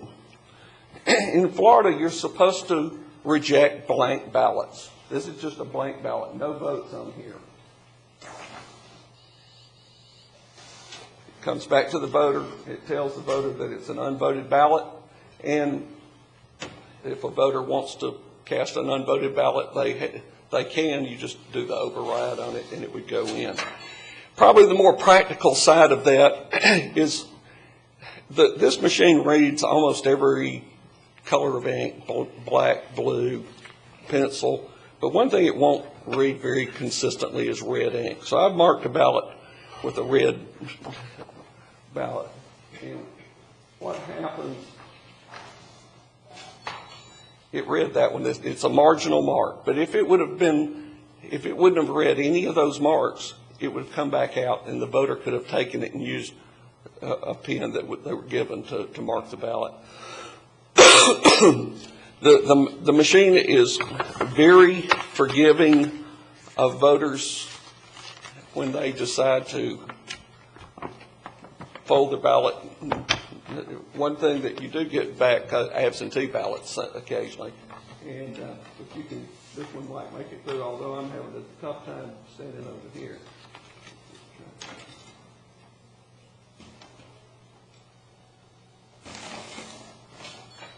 So it took that and read it just fine. Voters are good at having problems understanding how to vote, especially in the first election. This voter overvoted. He came, circled the name. He drew a line up right through the middle of these contests and wrote a note saying, "This is who I wanted to vote for." Well, this machine isn't quite that smart. It's not going to be able to apply that logic. But you understand in the canvas board, and some of you may have worked in the canvassing before, voter intent is very important. It's pretty clear this guy wanted to vote for this, but in the meantime, he overvoted 4 other contests. So the machine will take this ballot, and it's going to recognize that it's a problem. The voter would have to take this back and have some instruction on how to vote. So there are things that can help the voter with some of the error codes that it will give back. Paper jams. If it jams going in and it doesn't process the ballot, the machine tells you there's a jam ballot. It tells you whether it processed the ballot or not. If it was jammed on coming out of the machine, it read the ballot and it will let you know, making it easy for the poll worker. Power outages. With your touchscreen machine, it has internal batteries and it will run for 2 or 3 hours. This machine has an optional battery available, and I believe we've proposed just a few of those batteries, because this machine, what can happen, the voter can continue voting on the paper ballot, and there's an emergency ballot box in the back that you can drop the ballots in, and when you get the power back up and going, then the poll workers can run those ballots through after the voter is gone. When you talk about the backup system for the battery, it will run or it will operate for several hours? On this machine, yes, it will operate for about 8 hours on the battery. And they're removable batteries, and so if you knew that there was going to be a power outage at a precinct, you could take out to that precinct. If you had a power go down and it looked like it was going to be more than a 15-minute thing, you would take it out. Yes, sir. If it quits operating and you put them in the back and there's a confusion of the ballots, will it count a ballot twice? It would count a ballot twice, but you would have to actually go into the ballot box and take a ballot out, because when the ballot goes in, it's going to drop it into the locked compartment. So, but there's nothing that keeps that ballot from being read a second time. What is the cost of the battery backup for the individual unit? $250. We also have on-call generators through County Building and Grounds in case we have any failures, so we're pretty well set. Mr. O'Brien, would you like to weigh in? The other 3 did? No, I'm good. Thank you. Okay. I did have one question. I'm sorry. Okay. Phil, how much more time will this add to the average person coming in to vote? 'Cause I know, at the touch screen, once you're done, you get the little cartridge back, you drop it in, and you're gone. What is the experience with people having to deal with trying to get the ballots in, and is there a backup in the line? Does it slow things down? What do we see in polling places? It depends on the voting stations. Kay was talking about buying voting booths. If you have enough voting booths, you can vote more people. It takes longer to vote this ballot than it does a touchscreen machine. I don't know if it's because they're having to vote the front and the back, and it's just, reading it. But first elections, you have to discount because it's a new system. It's not that much longer, but you can have more voting booths for them to vote, and there's very little time at this machine because they're just walking up, putting the machine in. Most people vote it right, and it just goes on in. But it takes a little bit longer to vote. Although I think that some voters find the paper easier. It's just a personal thing, who likes which better, you know. Also, it depends on how educated the voter is. If the voter's never read the ballot, then it's going to take you a long time if it's a long ballot. But if you know what you're doing when you come in. What we will work the most on is voter education and poll worker education. That is key. The poll workers are very important in voter education. Commissioner Wheeler? Yeah, the only thing I'm talking about the postage and so on and so forth. If this backs us up, I can see why postage is going to go up, because I think you're going to get even more absentee requests, so people don't have to go stand in line, particularly in a preferential year. And we might encourage more absentee because we want everyone to vote. Come to the podium. That's the other counties are doing that too. They're really encouraging people to vote by mail. Yeah, people should have received that notice of election in their mailbox it came right before Thanksgiving. And like I said, we've received 5,000 requests and they're still coming in. So I think that's going to be a great relief for our poll workers in the lines. Okay. You know what, the sad thing about this is the race 8 years ago. And because I think CBS and NBC and all of them called the election early and they were wrong. They made the story themselves. And my understanding is New York Times, Wall Street, all of them, they went back. Everybody looked through this. The election was a good election. The numbers were right. There was nothing went wrong. In fact, it was a lot worse in Illinois than it was here, but it wasn't close, so they ignored it. And because of that, we're spending statewide millions and millions and millions and millions of dollars to keep playing with this voting system. And it's a shame. And the other bad thing is the $329,000. It's nice the state's paying a piece of that, but that's a $329,000 state unfunded mandate, and then they cut the ability to raise taxes locally because they know best.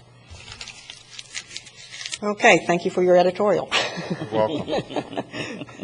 Any further questions? Okay, what do you want from us, Mrs. Clem? On the contract that you have in your packet, we have since taken the Palm Beach County contract, which had some changes made by the Palm Beach lawyers, and given it to Will, and Will has gone over. We have a couple of more changes. We're also just in the process of going over the contract for the ballot on demand printer, which is a different company. So I would hope, what I ask is that you grant us the authority to sole source the purchase of this component of our voting system and the ballot on demand printer, and give Will the leverage to finish off the minor details in the contract with Sequoia and Rundat. Any further questions of Mrs. Clem? Yes, Yes, Mr. Fletcher. Kay, you had mentioned that this is a sole source request. How has it developed into a sole source request for the equipment? I just went through that. Because the Secretary of State, you agreed July the 10th to allow the Secretary of State to negotiate this contract with the individual vendors in Florida. We either let him do it or we didn't get the $372,000. We cannot use any other company's optical scanning equipment than Sequoia's unless we throw out everything we have from Sequoia. And so this is the only thing that I have to come to you to ask for sole sourcing permission as a constitutional officer. But it's laid out for the voting system that I need to come to you and ask for that. And that's what's in the cover letter in this packet. That's why I'm coming to you today. And I do see it's a very unfortunate circumstance that the taxpayers are involved with and you are involved with. And I just feel that over the past few months, while the time was moving forward, that we might have been able to afford them other bids that may not have cost us anything to secure. But you voted not to do that in the consent agenda on July 10th in order to get the $372,000 from the state. But I feel that... And I did get a bid. I can't help the fact that they didn't make it through certification. They tried for 5 weeks, and they're going back in February. And the statute requires 2 bids. That's what I got. But we didn't have to do that. I understand and I appreciate that. I just believe that the taxpayer would have liked the opportunity to see that. Got it. We did it.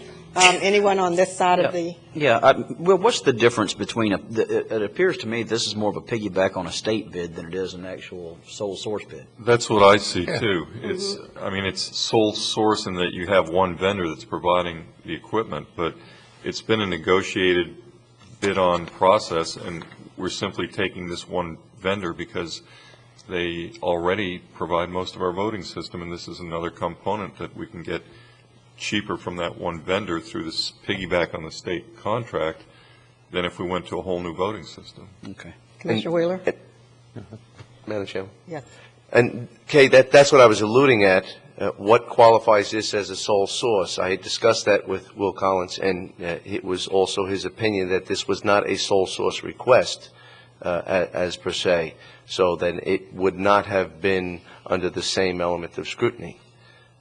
This was a supportive question, not I haven't had many of those lately. And I understand that, and I just want the public to know as well, because if this was arbitrary and you had those other options, that you would be able to provide at least 3 competitive bids. Right. I mean, you could bet if we're going for a whole new voting system, we'll go through the bid process. But, you know, that would have run up all the costs, the voter education. You know, it's difficult to train voters to use new equipment. We're going on the 3rd system in 8 years.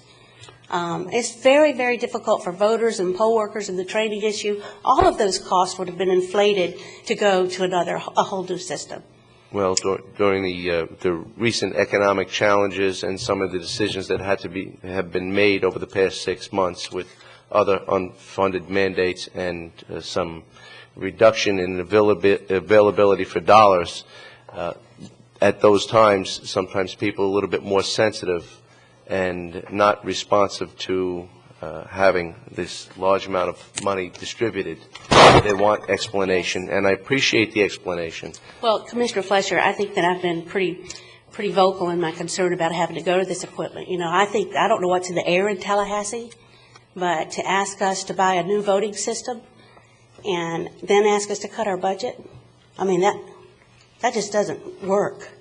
And for the record, Mr. Collins gave his opinion yesterday that in the discussion that this was not a sole source request, that this was in addition to existing equipment. I think that changes a lot of the composition of the purchase agreement and understanding that you have had to make. Okay. That information was not available on Friday or Saturday or Sunday, and it was just yesterday that I learned that this was not a sole source request, in his opinion. I think the statute says you have to go to competitive bid for any voting system purchase or any part thereof. So there was the confusion on my part. And you understand my concern. Yes. We have to watch our taxpayers' I dollars. just wanted to add one more. Just a minute. We're going to go down here, please. No, that's fine. Commissioner Wheeler. You know, I've had some calls after the article was in the newspaper and talking about sole source and saying it's that you didn't ask for permission, and actually, and it was on the 10th. It is today. That's part of this.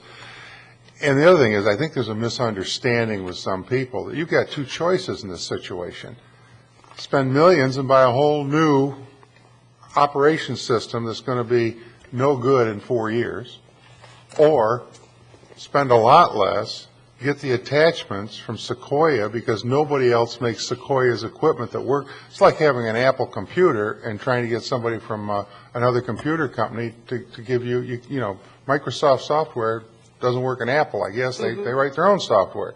So if you want something in Apple, you got to buy Apple.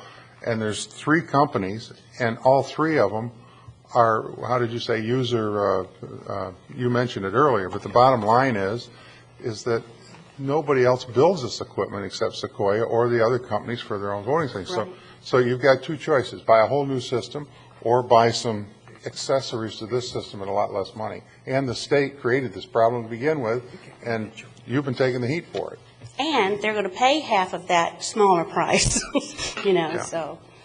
Commissioner O'Brien. I just wanted to point out, I did attend the Canvassing Board training workshop 2 weeks ago, and Mr. Browning did come speak. And he is Governor Chris' appointee as Secretary of State. But I think it's important to point out he was the supervisor of elections. Was it for Pasco? Pasco for years. And for how many years? 30-something years. Okay, so he is well experienced in voting machines. So I think if, as Secretary of State, but a former supervisor of elections, if he negotiated these contracts, I'm willing to trust that he knew what he was doing when he came up with these prices. So,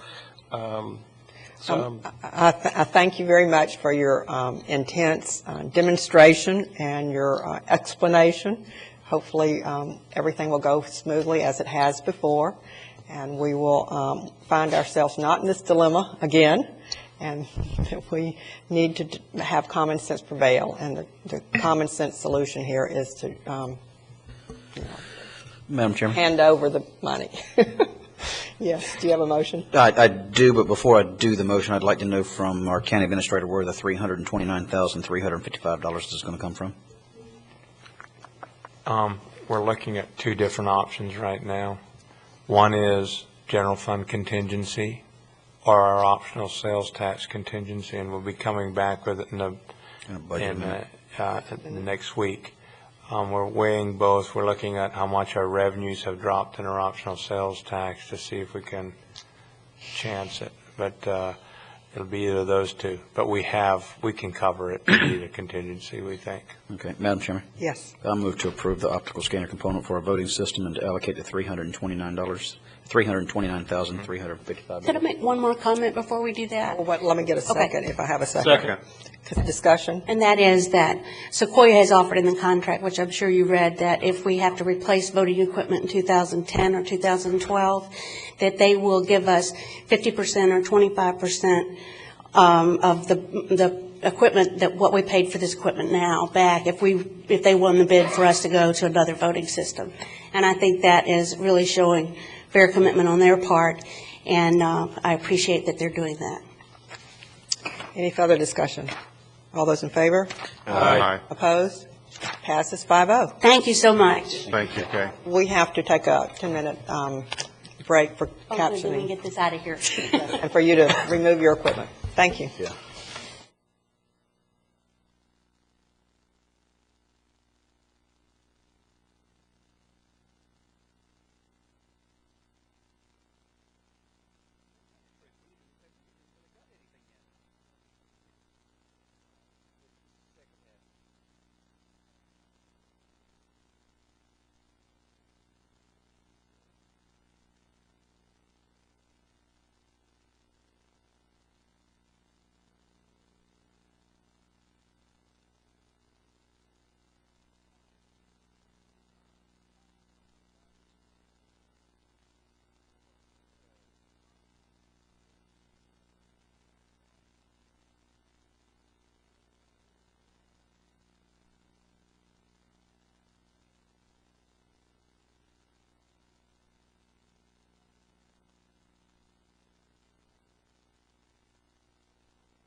We have some public items, public hearings, consideration of proposed LDR, amendments for Chapter 910, concurrency regulations and allowances for vesting concurrency, memorandum dated November the 13th, 2007, legislative, pages 131 to 211.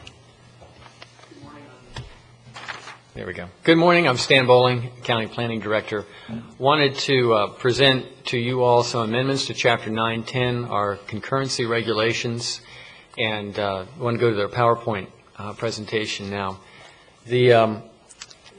I think this board probably knows as much about concurrency as any board around. You all have been involved with discussions and workshops and so forth on concurrency, but I do want to give a little context because there were some changes earlier this year in January, and just leading up to that, there was quite a bit of information and work on it. In 2005 and 2006, there was an extensive review of the county's concurrency regulations. We hired a traffic consultant that also looked at concurrency issues. There were workshops that you all were involved in, the P&Z.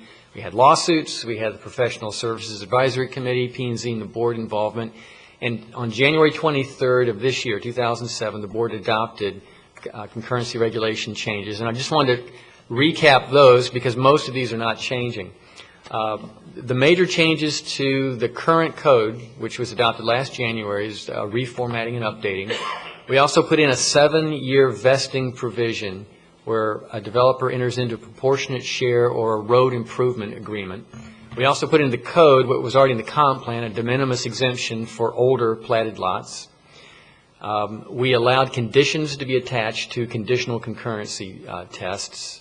We also put in an application deadline of 12 months that a concurrency application is good for. We codified the use of fractional trips as we track trips for individual single-family homes on our computer system. We use fractional trips for each home. We also put it in the code that an applicant has an option. If they come in with a concurrency application, there's not available capacity, they can reduce demand or go with some sort of agreement to provide capacity. And the last item was very important, and it really affected small projects and allowed them to go forward, and it was establishing trip assignment thresholds. The ordinance that was adopted, there really number one concern was speculative vesting, and that could a developer of a large project before the in 2005 could come in and invest for a lot of units or a lot of trips and lock out other people who would need to go forward. And the ordinance that's in place now basically codified what was known as a pending ordinance, which is to vest at the building permit time only, not earlier and not later.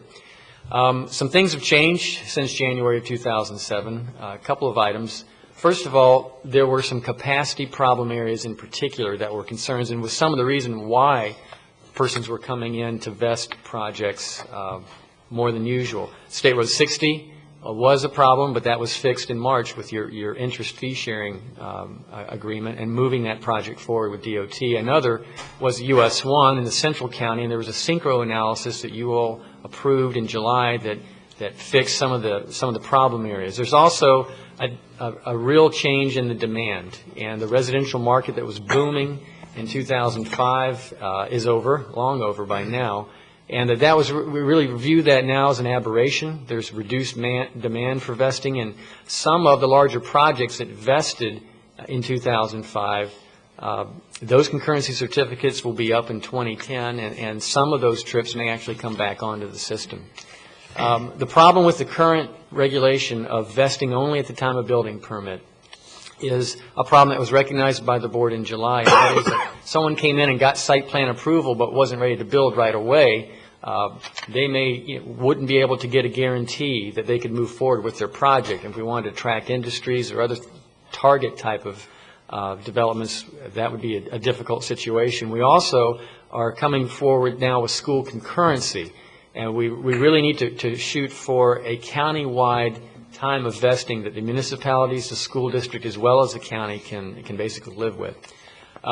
You all directed staff to make some changes this last July, and we've gone through the process of doing that. A couple of items that we want to note in addressing the concerns about speculative vesting. One is that we're looking at prohibiting vesting until final site plan or land development permit time. This was something that we proposed back in some of the earlier discussions, And that means that a project essentially will be pretty much real at this point, so that a developer has to have gone through a fair amount of the process before they can come in and invest, apply for concurrency. The other item is to allow 1- and 3-year vesting, not 5-year vesting like we had in years past. The 7-year vesting for proportionate share and special road improvement situations would not be changed with what's being proposed.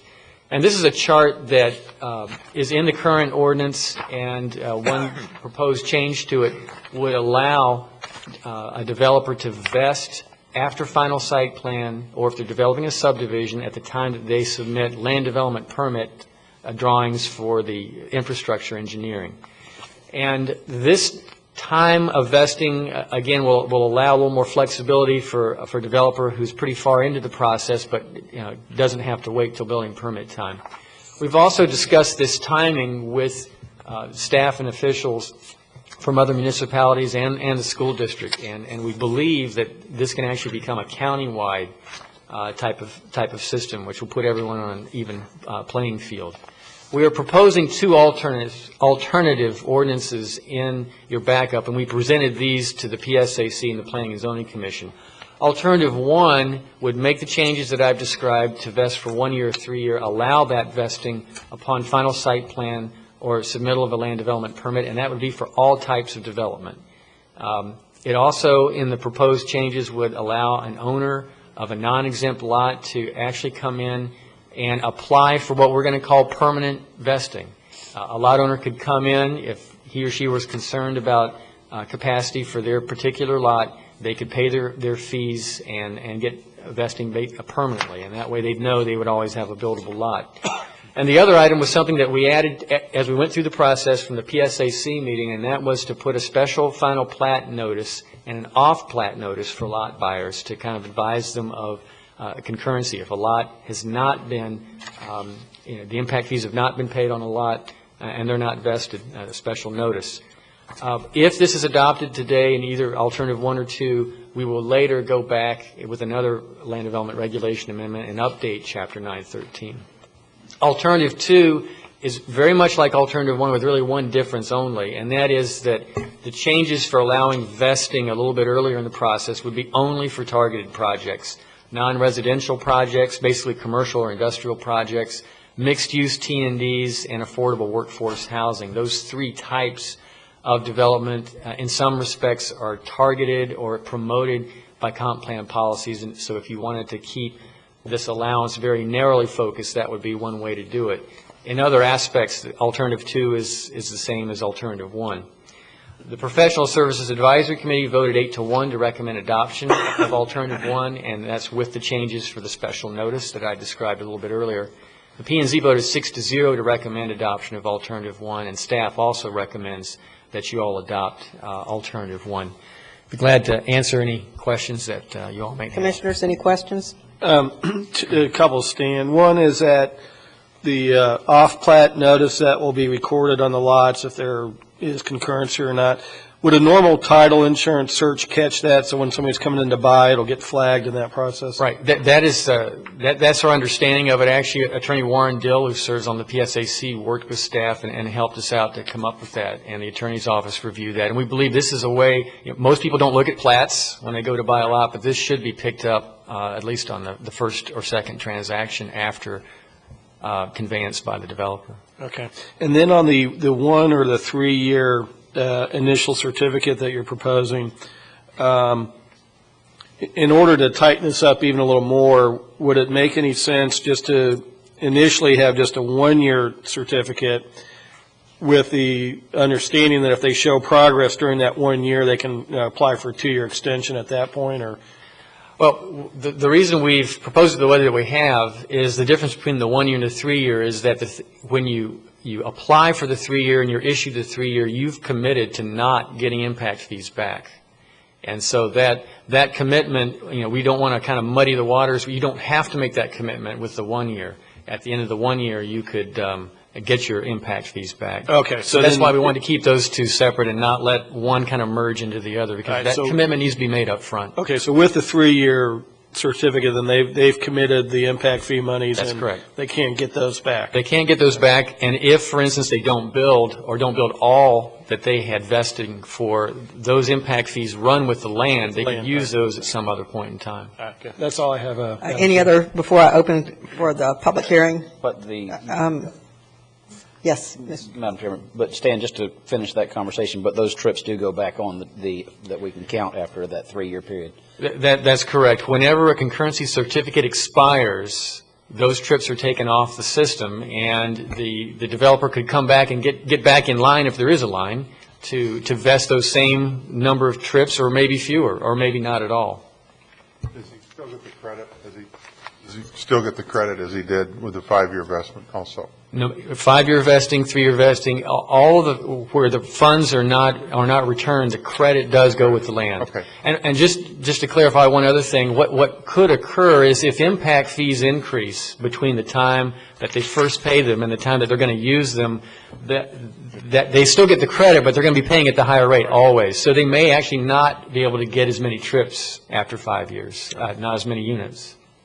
And that will be red flagged so that everybody understands that. There's no question about that. That's correct, and that's actually our current regulation and current practice too. We're not changing that. We don't lose money on impact fee increases. Right. Thank you. I'll open this for the public hearing now. Anyone like to speak? Yes. We have 2 podiums. If someone else. Good morning, Commissioners, Madam Chairman. I'm Joseph Paladin. I'm the president of Black Swan Consulting and Entitlement, and I'm also the president of Atlantic Coast Construction and Development. I'm a local developer here in town. A couple years ago, I was probably one of the original supporters of the pending ordinance, and the last couple meetings I have supported alternative number 1, and I've supported staff on this, and I also support them today. I think times have changed. I think the needs have changed for the county, and the needs for vesting have changed. And I think it makes good sense to adopt these new changes on 910 through alternative number 1. I have a question for Bob or Stan on it to clarify something. The last little change we had in there where a landowner or a lot owner can buy a lot, and then he would basically be vested in perpetuity, that he could be guaranteed he could build forever. How would that work, say, if I had a builder come to me and buy 2 lots from a subdivision? Would he vest those in perpetuity, or would he only be limited to the 3 years? No, he could. In other words, we don't distinguish between who the lot owner is and who the buyer is. You're correct. It could be a builder, or it could be an individual homeowner. But again, they're laying out all the impact fees and capacity charges, to get that. And when we say permanent concurrency, again, if they wait 10 years to build and there's an increase in impact fees before they get their building permit, we will check and they will have to pay the difference. But you're correct. It wouldn't necessarily have to be, just a non-developer. It could be a developer as well. Okay, I thank you, and I support what you've done. I think you've done a great job bringing this forward, and I think it's a good idea to adopt this. Thank you very much. Any other from the public? Yes, and then, yes, you first, and then. Hello, my name is David Etter. My business partner, Richard Biloski, and I highly recommend you adopt alternative 1. We support staff's position on it. It's been a long time coming to this, but it allows higher quality projects with a lot of good infrastructure and community centers and other things to move ahead rather than take a risk of putting in our case, $6 million worth of infrastructure and not being able to move ahead if there isn't a commitment to concurrency. Thank you. Thank you. Next.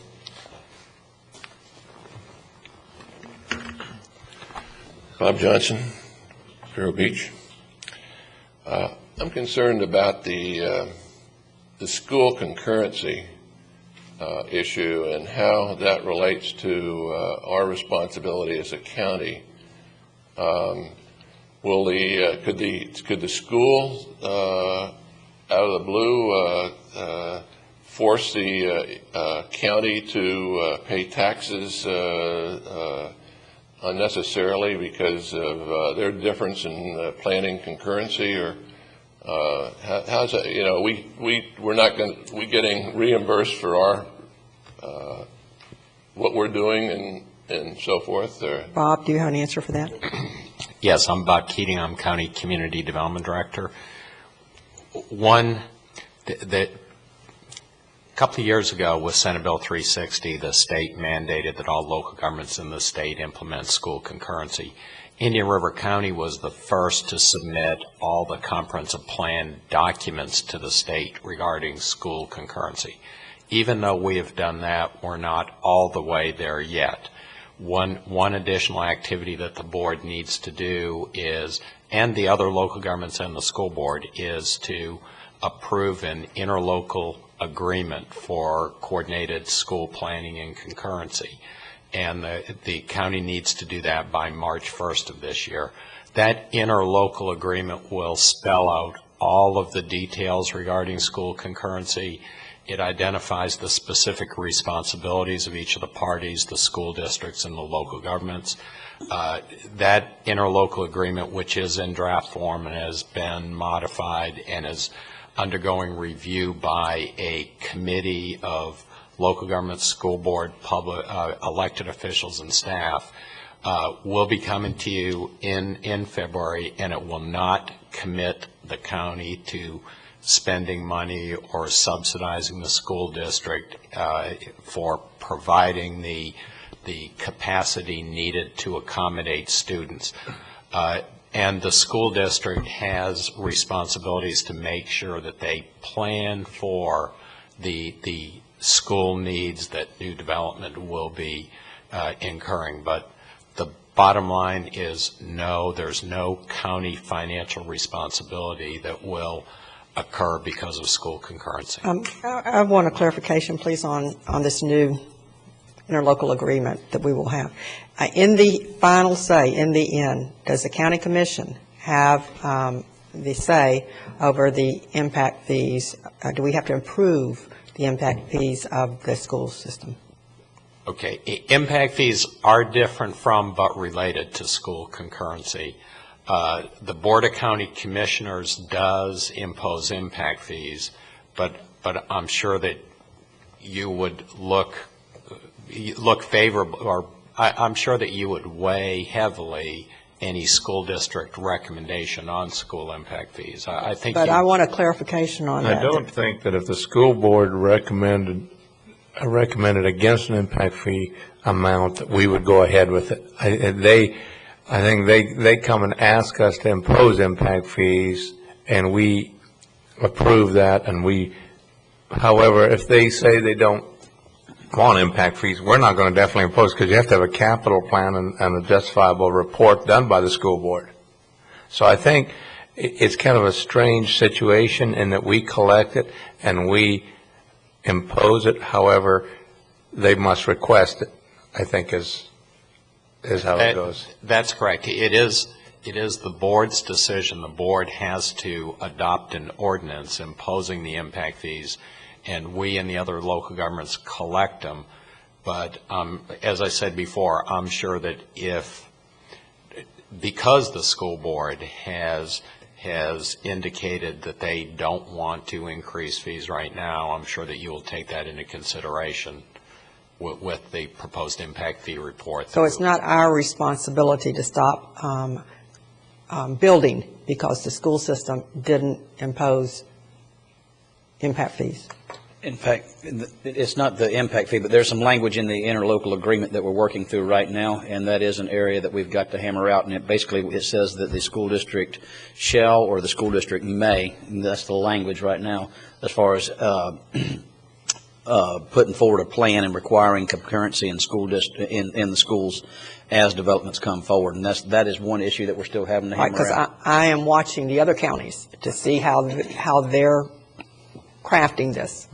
And I think it's a very interesting situation because, first of all, it must be based on their capital needs and their needs.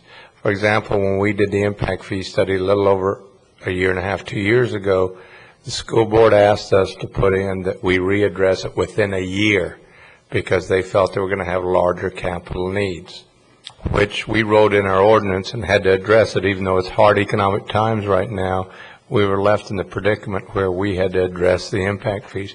Now, I just saw a letter from Dr. McIntyre saying they don't want to impose the increase, and that's real nice, but we spent a lot of money on a consultant for them and wrote it in our ordinance, so we're kind of in that predicament.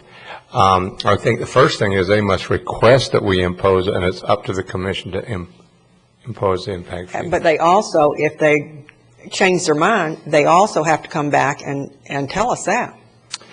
Yeah, and I think we should take it out of ordinance that right. we'd address it every year, because we're paying for this consultant, and we just paid for a consultant unnecessarily, and we're in a bad predicament to look bad for increasing impact fees. I think that we should remove it. Okay, we have some discussion here.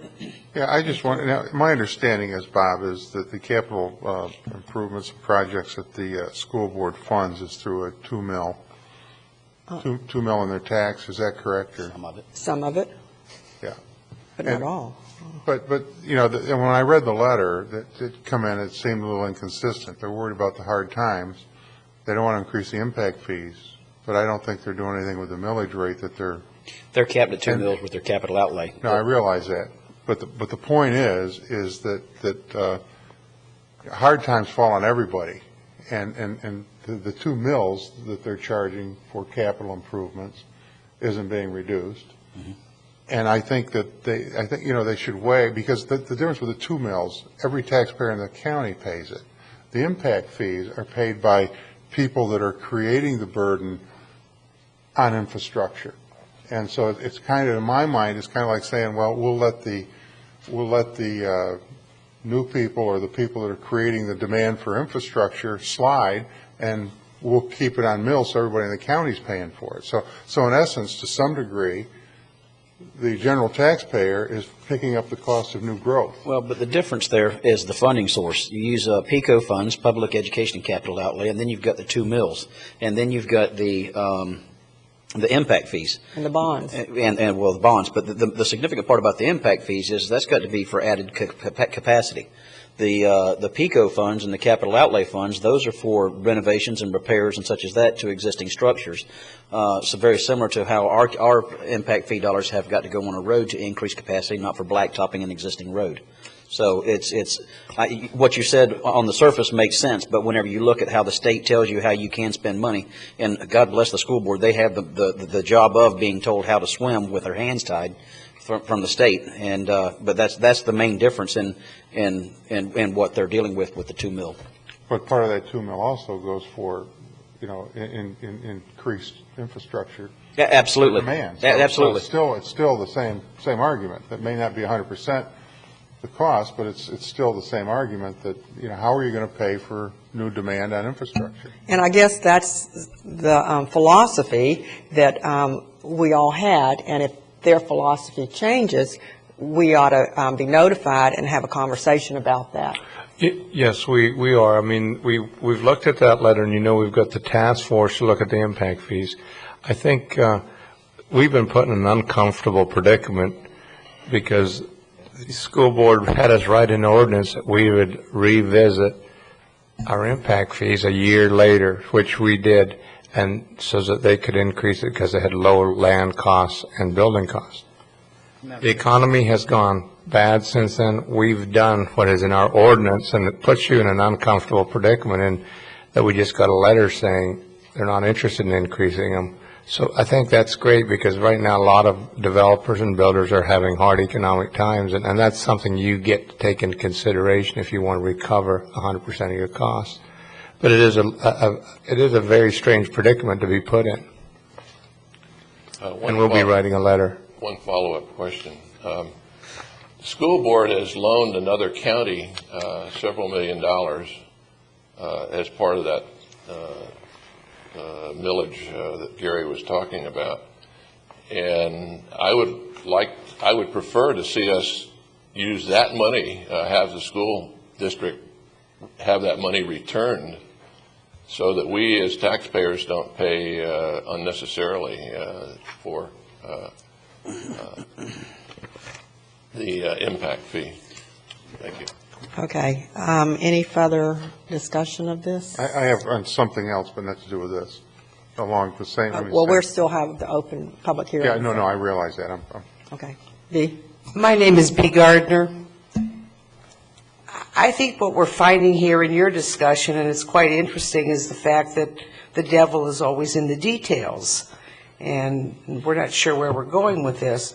However, I thought the whole reason for the schools having to abide by concurrency, just like the county does, was to handle the big picture so that what development was taking place in the county or will be taking place was married to the fact that the school board was in the position of having to determine where a new school would be built based on that, which is the big picture. So the details of how they're going to get their impact fees and all that is more or less, in my opinion, a detail that can be worked out. But the point I was trying to make is the whole issue with concurrency with the schools is to make them more or less be up to the same level that we're at with our development. And I think that the rest of it pretty much irons out. And even that, my question would be, since they're doing a trial balloon on this concurrency before the mandate comes down by the state, my question is, everything that they've been discussing, for instance, where they're going to build a North County school or a South County school or a grade school here or a new middle school there, at what point do we have to hold their feet to the fire as to following the concurrency that's being developed now? Are they going to be able to do what they want to do without these rules in place or the concurrency in place until such time that they're forced to do it? That would be my question. Okay, Bob. Let me try to answer that. First of all, concurrency is the simple rule that no development project can be approved unless there are adequate facilities to accommodate the impact of that project. So in that case, with respect to schools, that means that there needs to be enough student stations in each what is called school service area, school concurrency service area. There needs to be a sufficient number of student stations there to accommodate the impact of a new development in that area. So that's the concurrency test. With respect to where schools are located, this interlocal agreement isn't going to give the county the right to dictate where the school board locates schools, but it is going to give the county and the other local governments in the county the opportunity to participate with the school district closer in identifying school sites and reviewing proposed school construction. Right. So that's really an advantage. It's more of a coordination advantage instead of usurping power. Well, the significance of it is before this, we could never turn down a project because of lack of school space. Now we can. Well, but I come back to the center line here and say continuously, we can have capacity in the system, but the capacity might not be in the area that we're having to grow. No, actually, we're addressing that. And the time frame that we have to have our input into the planning of the school system is key. Mm-hmm. And so do we really have this ability, or is it just on paper? Because we've not been included. Madam Chairman. And I have been exactly the discussion that we're having right now. And for example, what happens is whenever you have a school that is at or above capacity, according to our interlocal agreement, that's still this is the second of 3 meetings. We've got another meeting scheduled. What happens is a particular development will have a service area, and it'll be in a service area that has adjacent schools in that area. So, for example, you won't have a situation where the way we're having it crafted, a developer will not be able to say that there's seats available at Highlands Elementary if they're building up in Sebastian, like the state would tell you how to fund a school.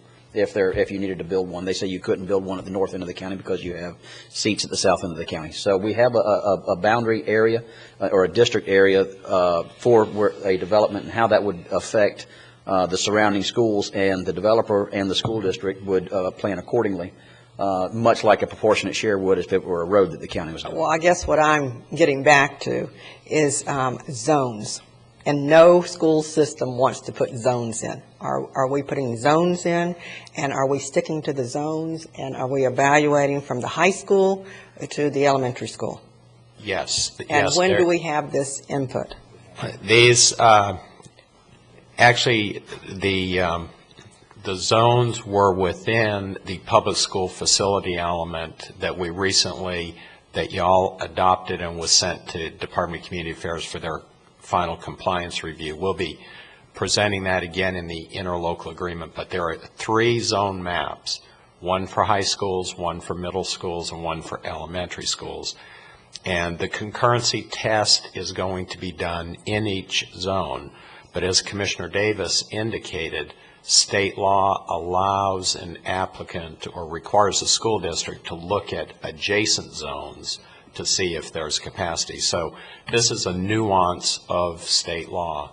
But I do want to emphasize that some of the good things about the interlocal agreement are more coordinating activities than regulatory. You will be looking closer at the school district's 5-year facilities plan each year, just to look at the big picture, as well as knowing that the school district is looking at every development project to make sure that the demands of that project won't exceed the capacity. Okay, back to your double talk.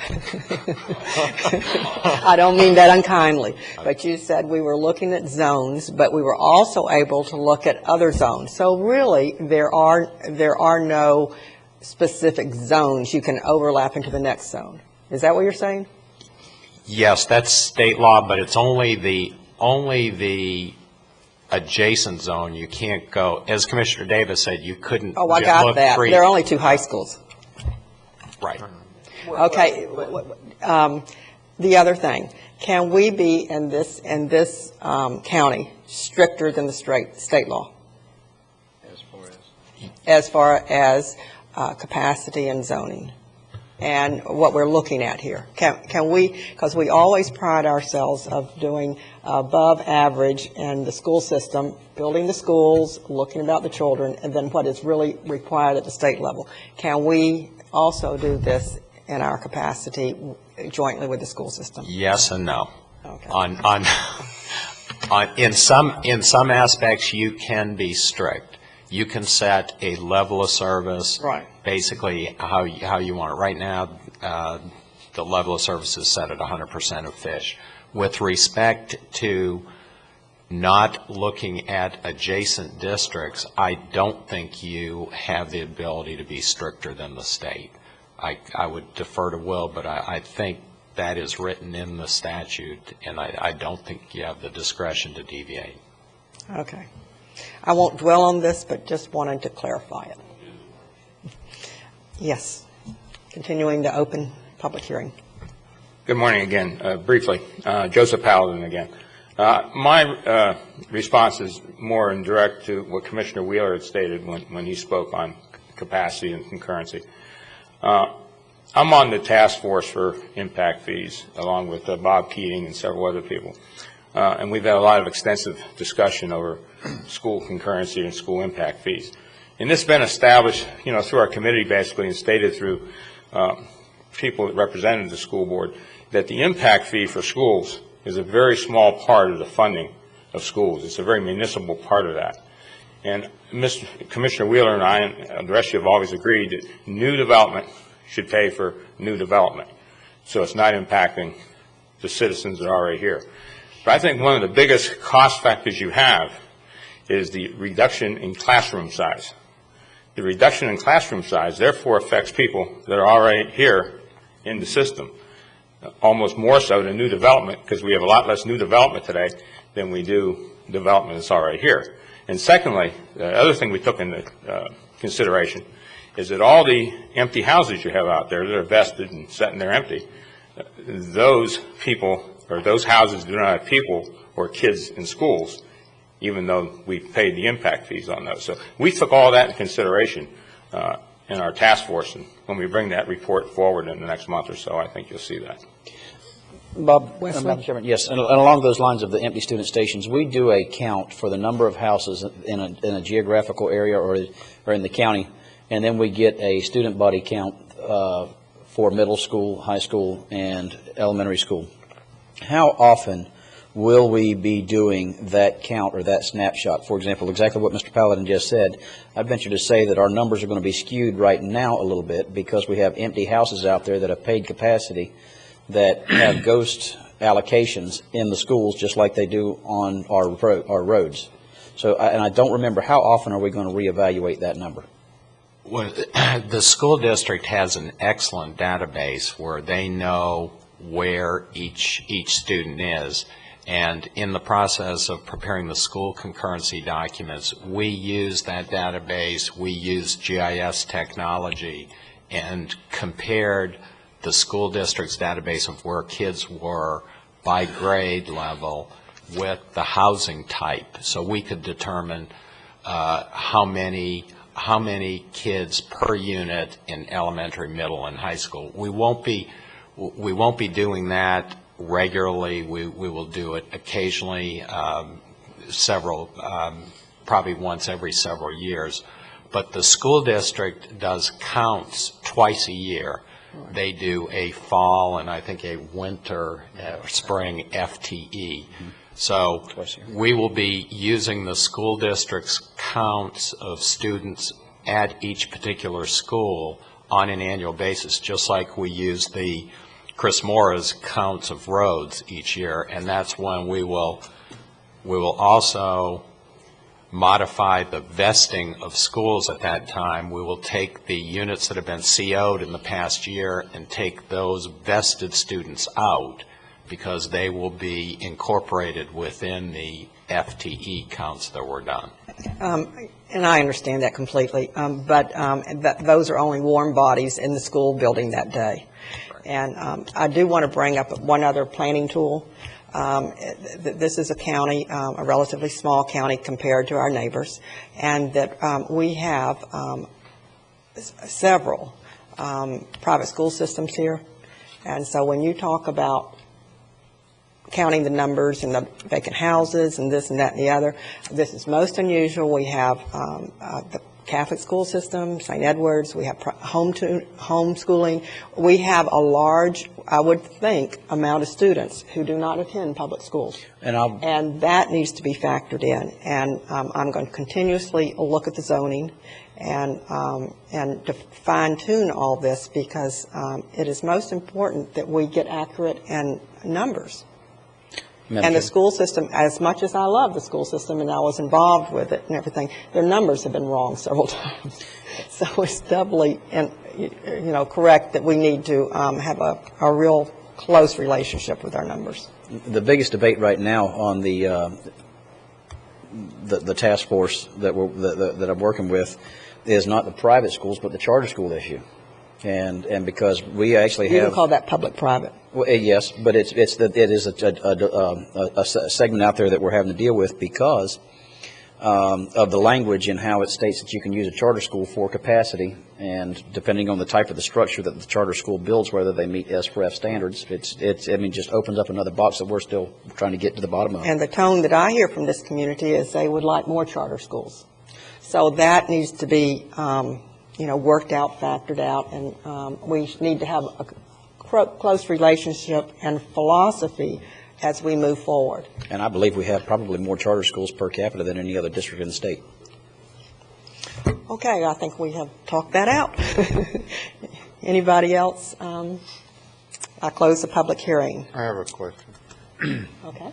What Mr. Paladin brought up in the answer about the developer versus builder buying lots or the individual buying lots, hypothetically, what if a developer comes in and develops 100 lots and KB Home comes in as a builder and buys 100 lots? Is he vested? Is KB vested forever? And if that's the answer, I wonder if we shouldn't put a limit on like one lot per person, because I think the intent is not to block out the individual that wants to build their home to live in. The answer to your first question was yes. If a company owns 100 lots and they wanted to pay all the fees and do the permanent vesting for each individual lot, they could come in for each individual lot. We don't have we don't distinguish in the ordinance, and I don't know if we can distinguish in the ordinance between owners, how many lots. Well, if we're doing that, then we're right back not only where we were, but even worse.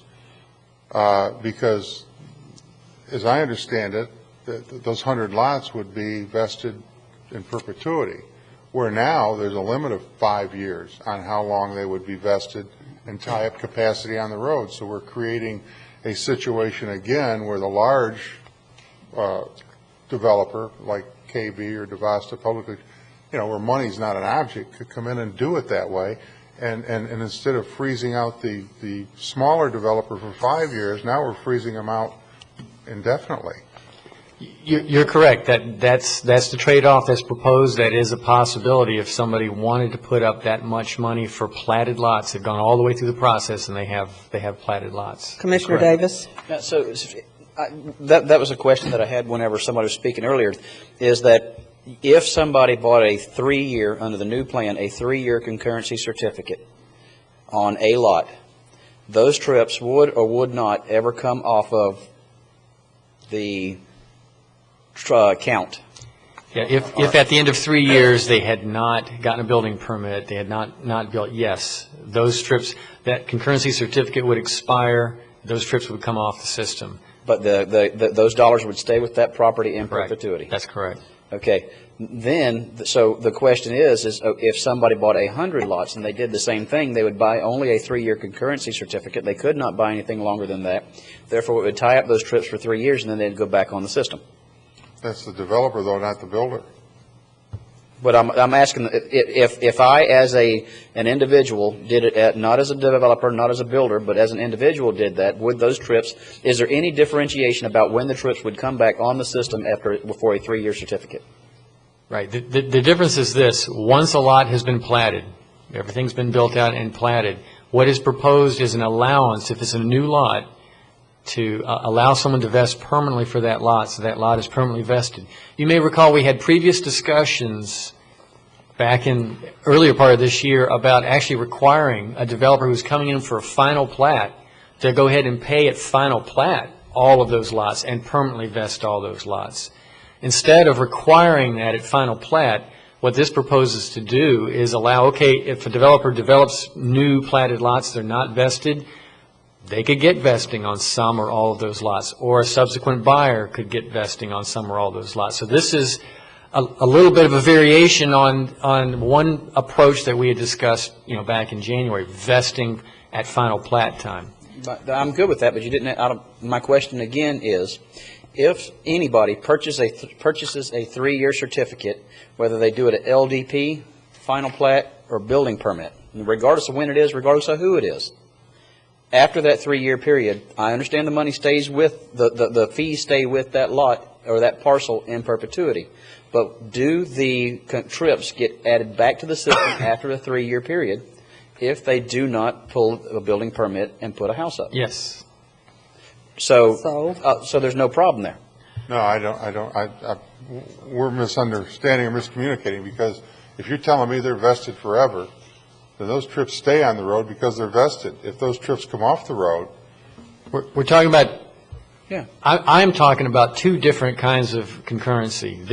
There's a 3-year concurrency that you could get before a lot's even platted. Okay. It's still proposed, and you could go through and at the end of 3 years, if it hasn't been built on, the trips go back on the system. Once a lot has been platted, if someone gets this, what's proposed in the code, a permanent concurrency, they pay the fee for that individual lot, they could, that's vested permanently. That's on the system. What are we calling that?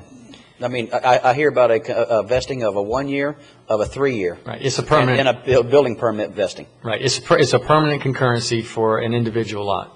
We don't have a particular term. It's a permanent concurrency, basically. It's a building permit concurrency. It's a type of initial concurrency like the 3-year, but it's permanent instead. We don't have a number of years associated with it because it's permanent. And what happens is that vests that lot permanently, and then at some point in time when a building permit is pulled, they're issued a final concurrency certificate and they pay the difference in impact fees. And that's my question, though. Is that final version of concurrency that you're talking about for an individual lot is the equivalent of a building permit concurrency certificate? It's permanent. Permanent. And so is a building permit concurrency certificate? No. If a building permit concurrency certificate can expire if they never initiate construction, and we can refund the fees for that. If someone converts or if someone opts to have a permanent concurrency certificate, if they decide not to actually initiate building after they get the building permit, they can't get their impact fees back. So that's the difference. Let me just tell you a couple of other things, too. A lot of the projects that got 5-year concurrency certificates never got to the point of platting lots. We've got a lot in the South County. We've got several projects in the South County Initiative, Trips and Trails, Madeira, Echo Lake, half of Falcon Trace.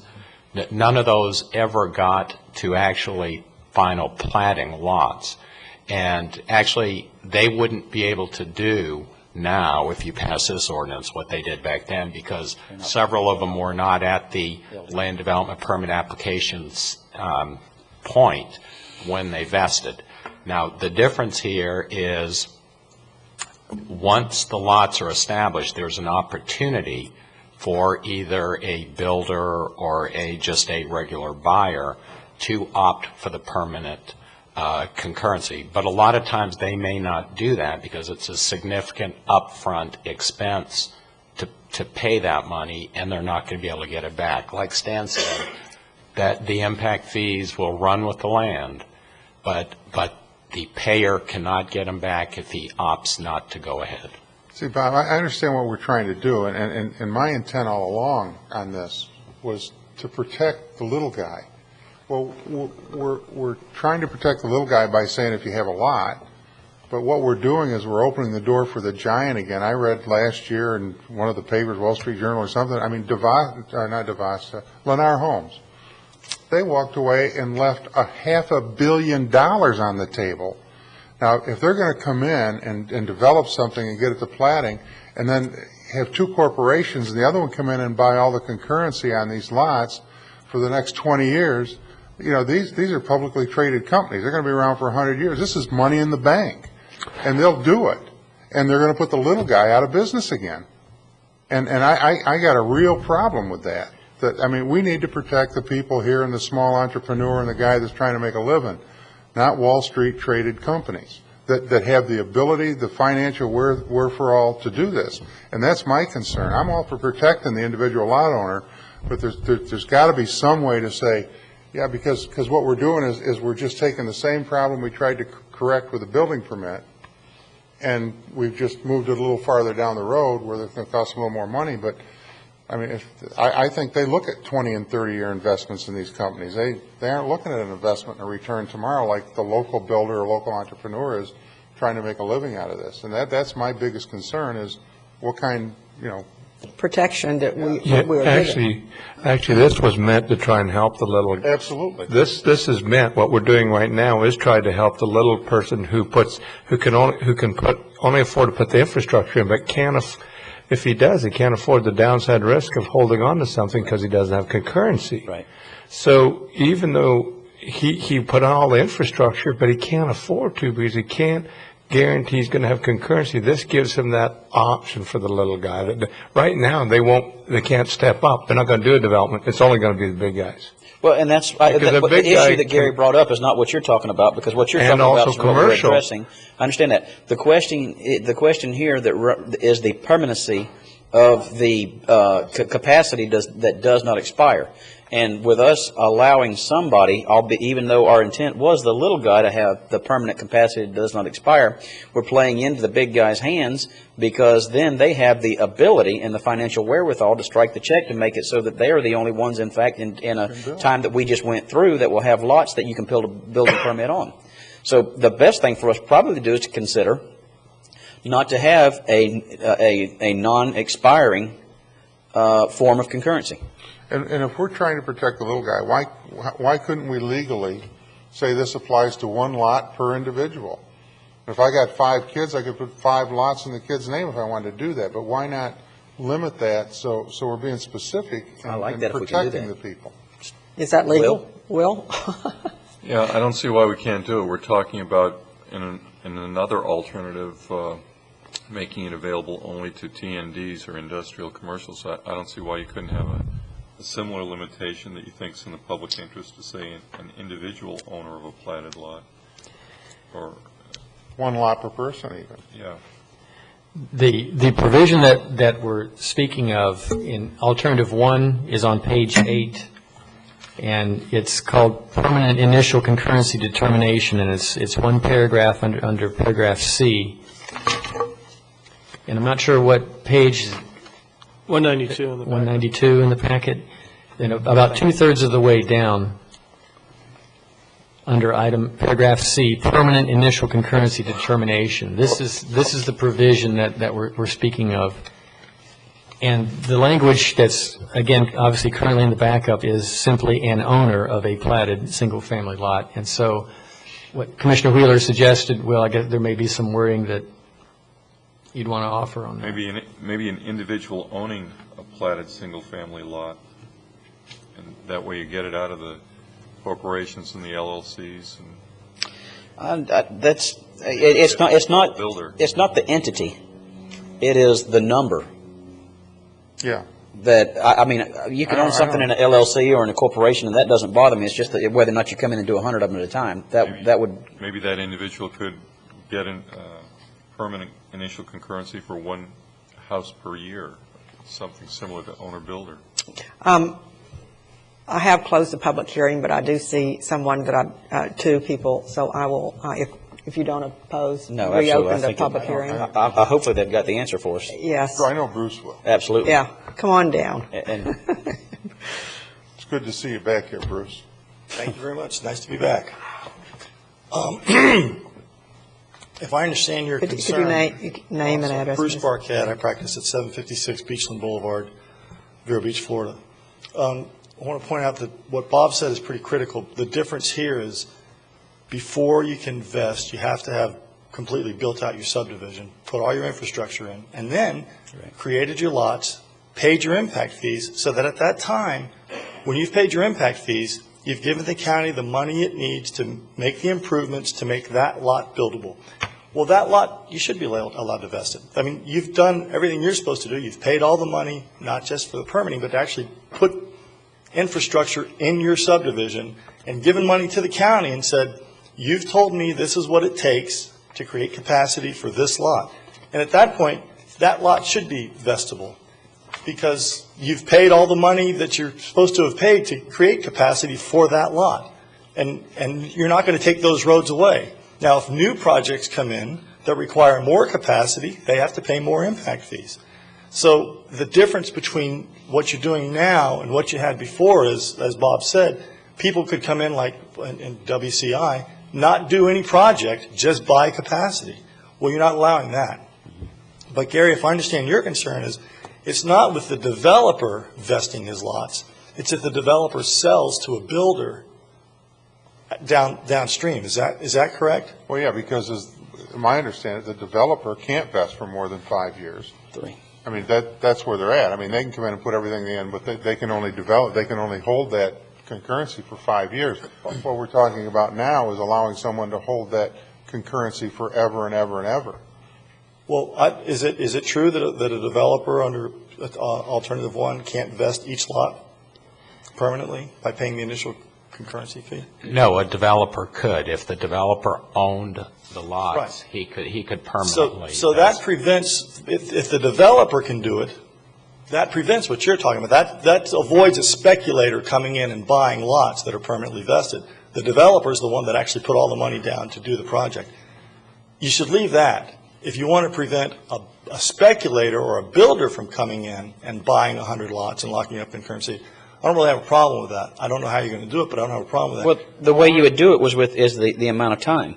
You would allow the developer to vest and have a 3-year sunset on the concurrency. Wesley, the reason that doesn't work is it takes longer to build out a project in 3 years. Okay, so we have 5 now, so you're saying leave it at 5? No, sir, I'm saying that for the developer, if he's going to keep the lots, if he's going to build out his project, his vesting should be allowed to be permanent because he's putting in millions and millions of dollars in the roads, water, sewer, infrastructure before he ever gets to impact fees. So he's doing all that internally, and then he's paying more millions of dollars to you, to the county, because you've said, to create the capacity on our public infrastructure for these lots, you have to pay us this amount of money.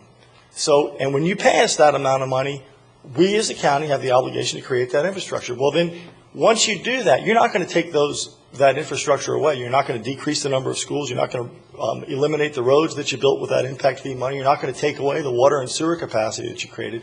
So he's given you the money for the impact fees, and you've created the capacity. Well, for that developer, he does need that peace of mind to know that, okay, I'm going to give them that money, I'm going to build my subdivision, and that lot that I create and that I pay the impact fees for, if it takes me 8 years to sell it, that's okay. It's not, and the reason why I say that is because you've got subdivisions, and I'll just start, you've got, I'll just pick one that has got a LDP or it can vest, Hamilton Trace, or Place, or whatever, right there off of 58th Avenue.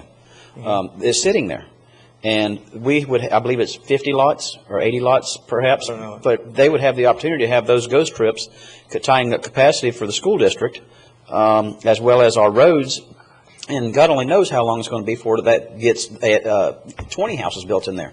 And so I want to allow them the opportunity to vest so that they can get their financing and all that and be able to have some concurrency. But as far as allowing them to tie up and gum up the entire system and have every vacant lot out there that somebody chooses to vest to take up ghost trips in our schools and on our streets, and then, I mean, that to me doesn't follow through.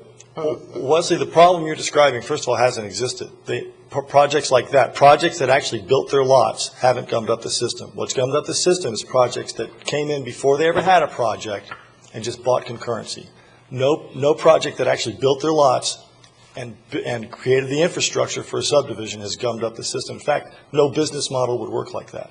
So the problem you're describing hasn't existed in this county. So it's only those that vested at the time at vacant land when they can come in with, I own this land, I want to pay for 500 trips. I'm not coming in with a project at all, and I'm just going to sit on it forever. That's what's gummed up the system, not projects that actually built, because once they build, they want to sell their lots. And that example that he's just used, can they come back and request their money back? No, the example would have been they got a 5-year concurrency certificate, so they agreed not to get back. Right. Correct. Right. But those trips are coming back on. But the trips will come back on if they don't do it in 5 years. Yeah, that's correct. That's correct. But again, those are projects that didn't ever build a subdivision. There's a big difference if you actually go through and build your subdivision and make that investment. I understand. But we have some of those around. But that's not what's coming up. You don't have enough of those to mess up the system. What I'm concerned with is, I mean, we've gone out, we said, okay, you want to vest, you've got to pull a building permit. And the building permit expires after a certain amount of time. How long? It's a year, I believe, isn't it? And then 6 months. Inspections need to be done at least every 6 months. And so that's where we are now, which is really strong. It protects the individual. And a developer wouldn't come in and pull, 100 building permits he couldn't sell. But the concern I have, again, is the fact that they can come in, and these guys are investors, and there's risk with investment. And the person, I don't want to hurt the investor, and I don't want to hurt the developer. But more than that, I don't want to hurt that single individual that's also taken a risk and bought one lot to build one house on.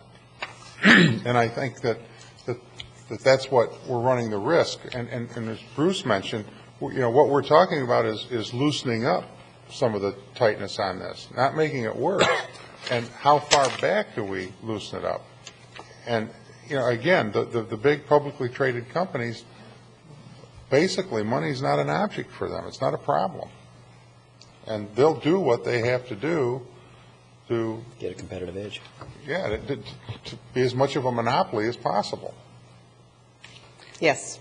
Good morning, Chuck Meckling, 1999 Point West Drive. I partially agree with everything that's being said, but here's what I was thinking that was going to take place with this ordinance was to try and look at the big picture of the issue. As you know, I was opposed to the early vesting situation, and we've worked with staff, we've discussed this, we've looked at the variety of angles. I think the idea of moving it from 5 to 3 years actually makes it a tighter constraint on anybody that's looking to do early vesting. And the big picture to this, to me, is that hopefully this will help commercial and industrial development, and that'll allow more property to come onto the tax rolls, which will help the bottom line for the county and the tax base for the citizenry. I believe that if you're allowing this new concept to take place, it's going to allow somebody looking to do commercial work, to looking to do industrial work, to feel more secure, because earlier in the process they'll be able to vest, and because of doing that they'll be able to move their projects forward. I truly believe there isn't a single residential developer out there today or in the foreseeable future that will go out and invest 100 lots, 200 lots based on where the market is. And I believe that in this exercise that we've gone through as a county as a whole, if we were to see a run on that in the future, that I believe the Commission would once again take the necessary action to make an adjustment. But today I believe the adjustment is to try and bring some sense of security to people that might want to bring some projects along, and I believe you'll predominantly find that in the commercial industrial area. And again, I truly believe that'll help our tax roll on the bottom basis, and what staff has brought forward, I believe today does assist the big picture. Madam Chairman. I'd like to just, I'm keeping industrial, commercial in my mind separate from the residential. I think there's adjustments that need to be made in the commercial industrial because they provide the services that we need.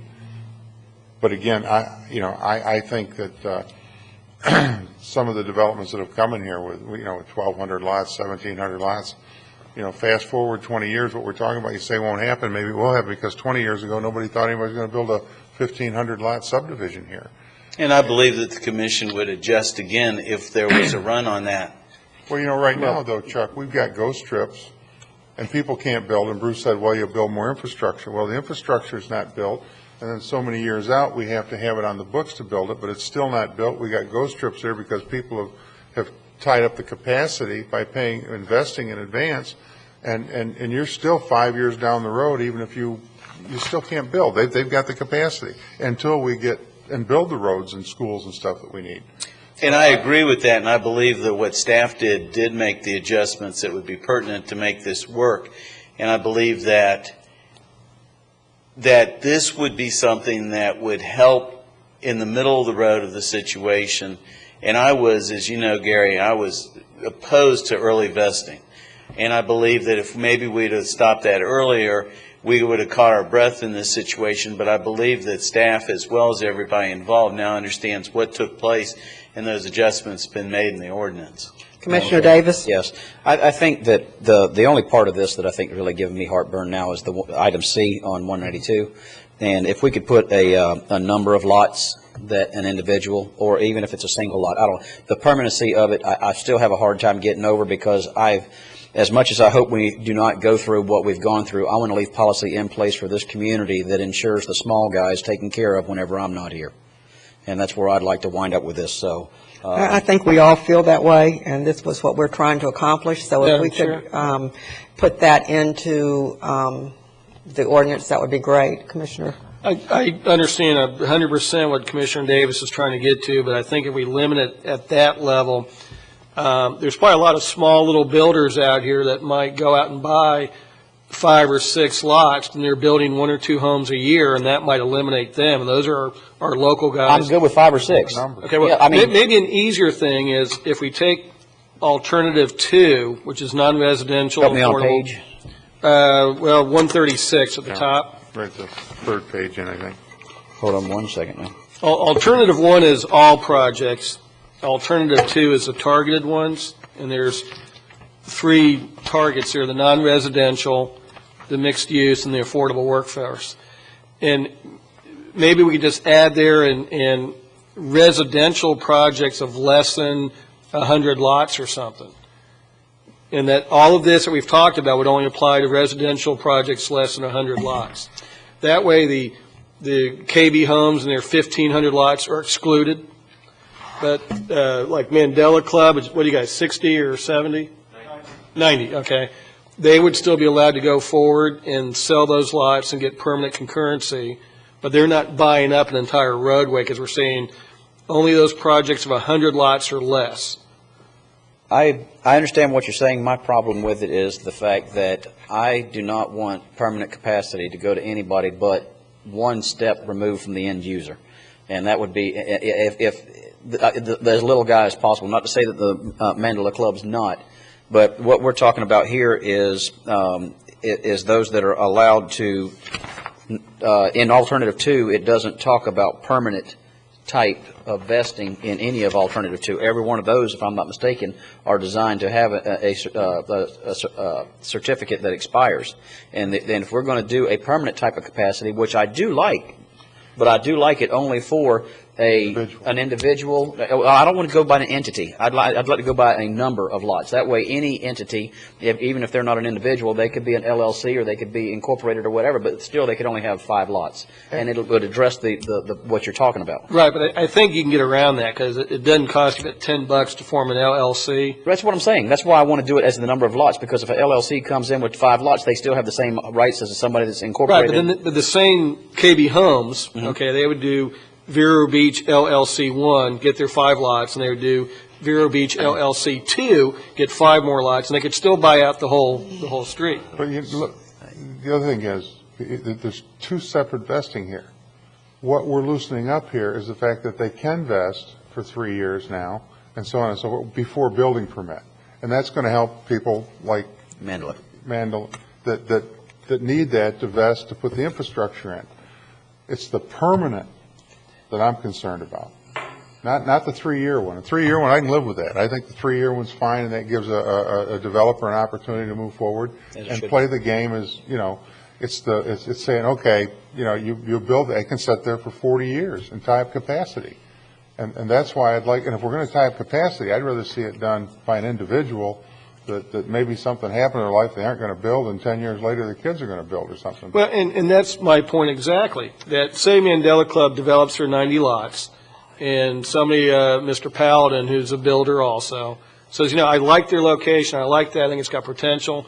I want to buy 5 lots in there for myself or 10 lots to build over the next 10 years. Those are all local guys, and they're looking for that protection. So I think it's cleaner if we only apply it to you start a development of 100 lots or less. Those lots would be able to get a permanent. I could go with 5 lots or even 10 lots, but not 100. I couldn't either. Yes. I'm sorry, Madam Chairman. Thank you for allowing me to speak again. May I just say that if you're going to start drafting on the fly, we're going to get in trouble. Could I ask you to continue this for 2 weeks or something? Because if you do this on the fly, I agree. It's not going to come out right. I agree with you, Bruce. Thank you. Yeah, I don't mind that. You're agreeing with Bruce? For the record, guys match. Back in the day. Yeah. You never know what's going to happen at the end of the year. Well, we've closed the public hearing. Can I make a motion Oh, no, to table this? You reopened it? I reopened it, and we still have people And that I'd like want to to hear from speak. Bob what staff's position is on limiting the number of permanent concurrency certificates to buy a number of some kind. What's your thoughts? We wouldn't have any problem with that. Although we would caution you that there are creative ways to get around it, as was indicated, so we wouldn't want you to be surprised to see wives, friends, additional LLCs come in and buy it. But okay. Philosophically, we don't have a problem with the number. Let me tell you one problem with Alternative 2 as opposed to Alternative 1. That doesn't address the school concurrency issue. We really need all residential treated equally for school concurrency. All right. Mr. Paladin? Yeah, quickly. The only thing about us talking about this not having a permanent vesting, you got to realize that that's not applying to commercial industrial development. Right. So if you gave more permanent investing to anybody, I'd like to see commercial industrial development be a little more secure so that could go forward. But in summing this up, I think instead of deciding all this today, I really wanted the opportunity to say I agree with Bruce, and I think we ought to extend this. We need to massage this a little more and totally understand what we're doing. At the same time, let's get some, not necessarily consensus, but just on the, I really, on the permanent vesting, I'd like to limit that to the number of lots that somebody could, or an entity could permanently vest. Because it's clearly my intent to do it for the person that's Small scale. Small scale, not a home builder, but a home, somebody wants to live in their home in a lot that they want to buy today. We'll work out some language, and if you'd like, we can bring it back the first meeting in January. Okay, I close the public hearing, but I continue this item. Table it to the first public Well, hearing. postpone? Yeah. Let's do I think we've postpone. already January advertised it, so don't we want to a date certain? Yeah, that's why I said the first meeting in January. Yeah, that would be- Table, postpone, what's the Postpone. Well, The difference is there is a legally you'd set difference. it aside because of time, postpone. postpones for a time certain. Postpone. Thank you. Second. Okay, That was a motion, I think. yes, it was. Second. That was a second, I think. That was a second. Any further discussion? All those in favor? Aye. Opposed? Thank you. Thank you. Okay. We have another public item, amendment to Section 104.06 Code of Ethics and Conduct of the Indian River County Code, Legislative, page 212, 218. Madam Chairman, as the Christmas season came around and invitation to holiday parties started arriving, I looked at the ethics ordinance, and I think there are a lot of ambiguities in it. For instance, it says a person shall not accept anything of value, including food or refreshments offered to a person because of their official position. That's an outright prohibition. And then there are exceptions where that doesn't apply. And it talks about food and beverage consumed at a single sitting or event where the cost is less than the statutory per diem rate. And the difficulty with that is the per diem rate changes depending on the time of day the open house or the party is held. The rates change over the years, and there had been in past years discussions by previous commissions addressing certain other things that should be exempt from this prohibition, but they had never been codified before. And I brought this up a couple of weeks ago, and you asked me to prepare an ordinance. What this does is exempt from the prohibition on accepting food or refreshments groundbreakings, grand openings, ribbon cutting, and other ceremonial occasions, and annual holiday parties and open houses. And the intent here is to make clear that there are certain things that don't run afoul of this prohibition without having to get into a complicated analysis of the time of day and the rates each year in the state statutes. So I thought it would be better to remove the ambiguity and say that those are exceptions where food and beverage could be accepted. Thank you very much. Any questions of our attorney? Have a motion? So moved. Do you need Second. to? Well, I need a public hearing, I need a yeah. public I hearing. open it for public input. So moved. I close it. I see no public input. Second. Any further discussion? All those in favor? Aye. Opposed? Passes. Thank you. We have to take another 10-minute break.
Items. Public notice of a schedule of public hearings, December 18, 2007. Consideration of ordinance imposing a moratorium on acceptance of applications for mining administrative permits approvals and issuance of mining permits. Memorandum dated November the 11th, 2007, page 219. This is legislative. Number 2, notice of scheduled public hearings, January 8, 2008. Consideration of proposed amendments to Chapter 973, Public Nuisance for Weed Maintenance Regulations and the Nuisance Abatement Process. Memorandum dated December 3, 2007, page 220. This also is legislative. Departmental matters, community development, condemnation, demolition, and removal of unsafe structures. Memorandum dated November 15, 2007, 221 to 228. Buddy, are you going to take this one? Good morning, Commissioners. Buddy Akins, building official for Indian River County. We have 3 properties that we have properly noted and noticed and posted and inspected and given them all the opportunities to respond. One is 9586 Doubloon, one at 4715 32nd Avenue, one at 4325 27th Avenue. And what we would like to do is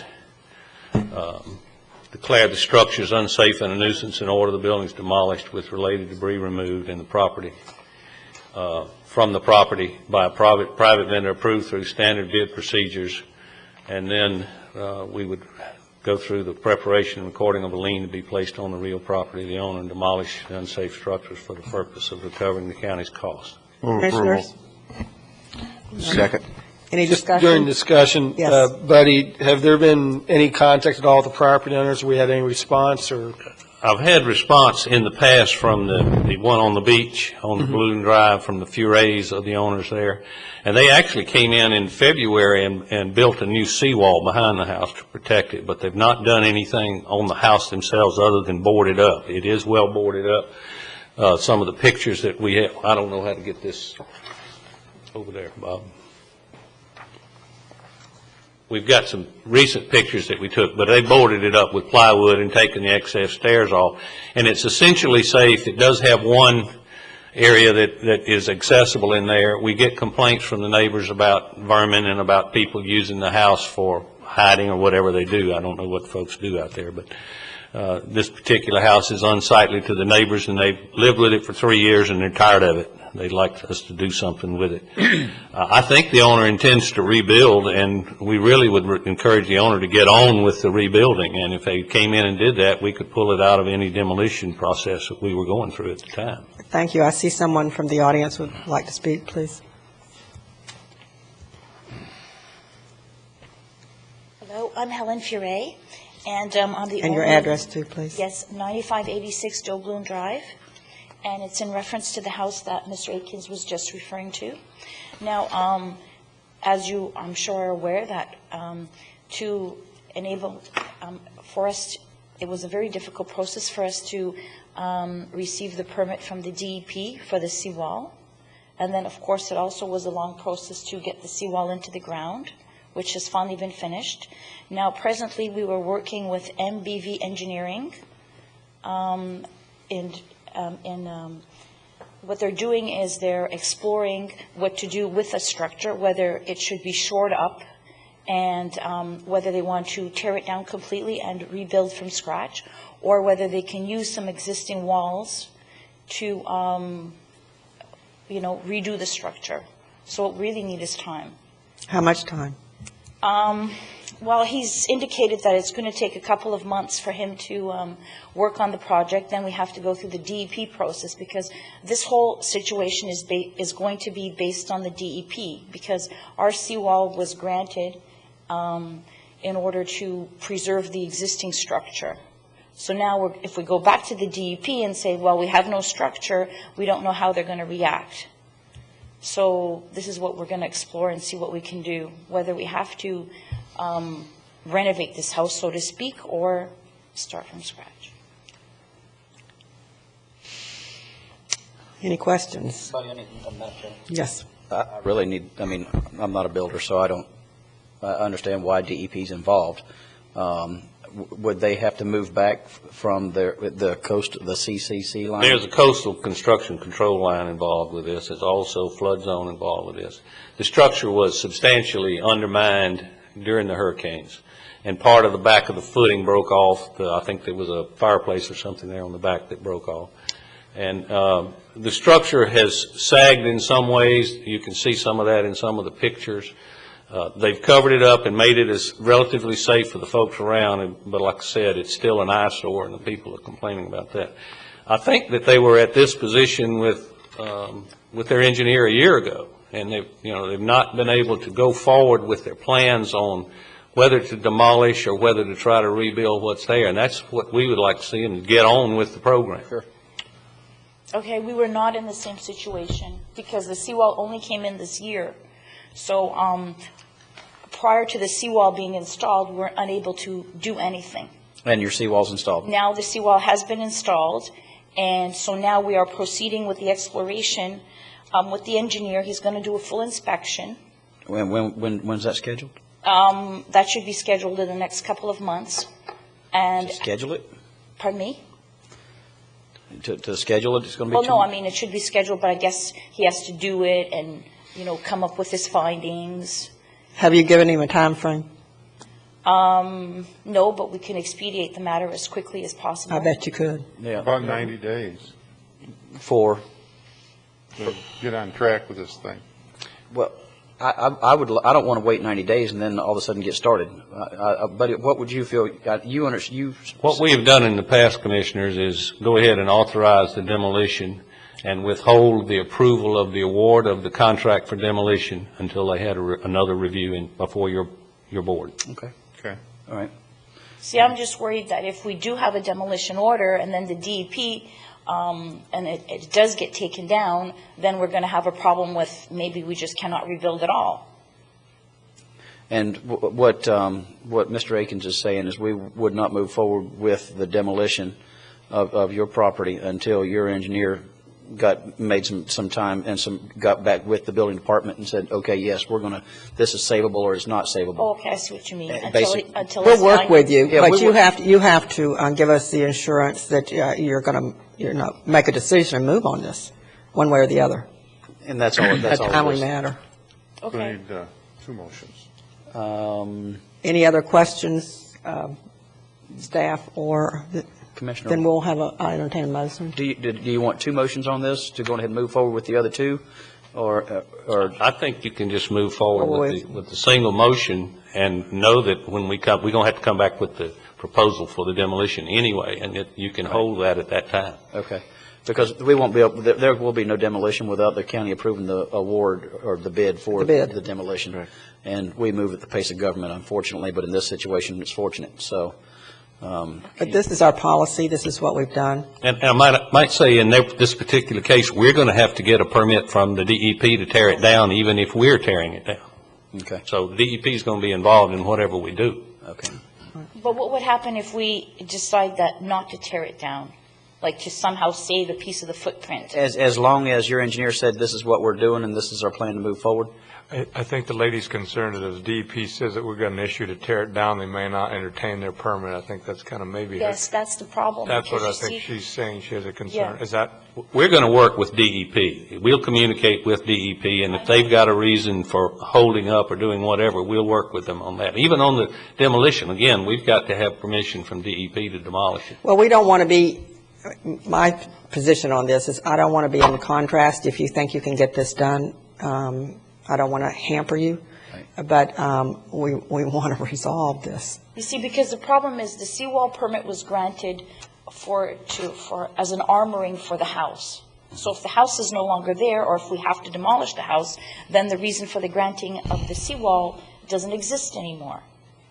So that's why, I strongly would like not to have the house taken down, and if the engineers could work out some type of a plan where they could save some walls so we don't have to, go to the DEP and say, look, you gave us this permit and now we're taking the house down. Well, you wouldn't be. So, I mean, the county would. Right, yeah. And I think really, I agree with Commissioner Bowden. I'd like to, I want to be as accommodating as possible to everybody, you and your neighbors. And there's got to be some happy medium here where we can move forward and quite possibly even help you get what you need out of the DEP to make a decision. And we'd certainly rather have you build the house. Absolutely. For us to tear it down, so our department will work with DEP and with you, try and come up with a positive end result. Well, can we compromise this then maybe and give you 60 days to come back with your, before us, and then we would. You want to move forward with the other two? Well, I think that would be appropriate. Okay. Madam Chairman, okay, I move to approve 2 and 3. Okay. Second. Any further discussion? All those in favor? Aye. Opposed? Okay. And Madam Chairman, I move to postpone Yes. item number 1 Okay. for 60 days. I'll second that. And Madam Chair, just so the owners understand, I mean, we're talking about significant progress here. We don't want in 60 days you come back and say, well, the engineer came, but we don't have a plan yet. As slow as things are, if these guys aren't willing to do the work, find somebody else. But no more delays. We want hard information, hard plans. Things are moving forward, and not just, well, he's got to come back next week and give us a plan. You're well aware of that. Okay. Okay. Any further discussion? All those in favor? Aye. Opposed?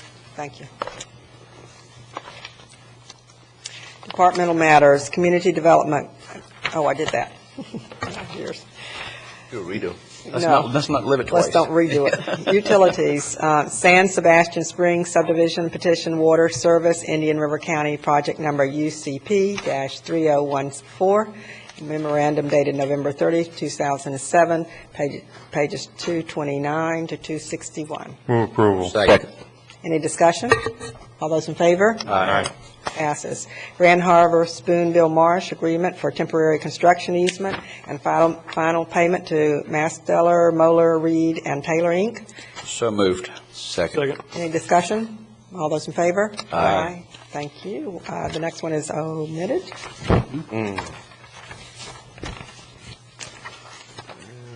Special districts, Commissioner O'Brien, excuse me. Yes, thank you, Madam Chair. This is just the Economic Development Council wanted to expand the membership with the Workforce Development Board, Indian River Shores, and Town of Orchid, and it takes a resolution to change the committee representation.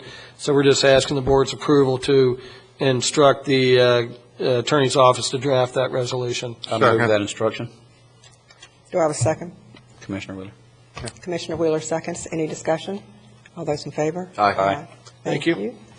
Special districts and boards, Emergency Services District, approval of minutes meeting Move approval. Second. November the 6th meeting. All those in favor? Aye. Thank you. FY 2006-2007 Records Disposition Compliance Statement and Records Management Liaison Office Form, Emergency Services Second. District. Mr. Wheeler, did you? Yep. Okay. Move approval. Any further discussion? All those in favor? Aye. Solid Waste and Disposable District, approval of minutes of October the 23rd. Move approval. Second.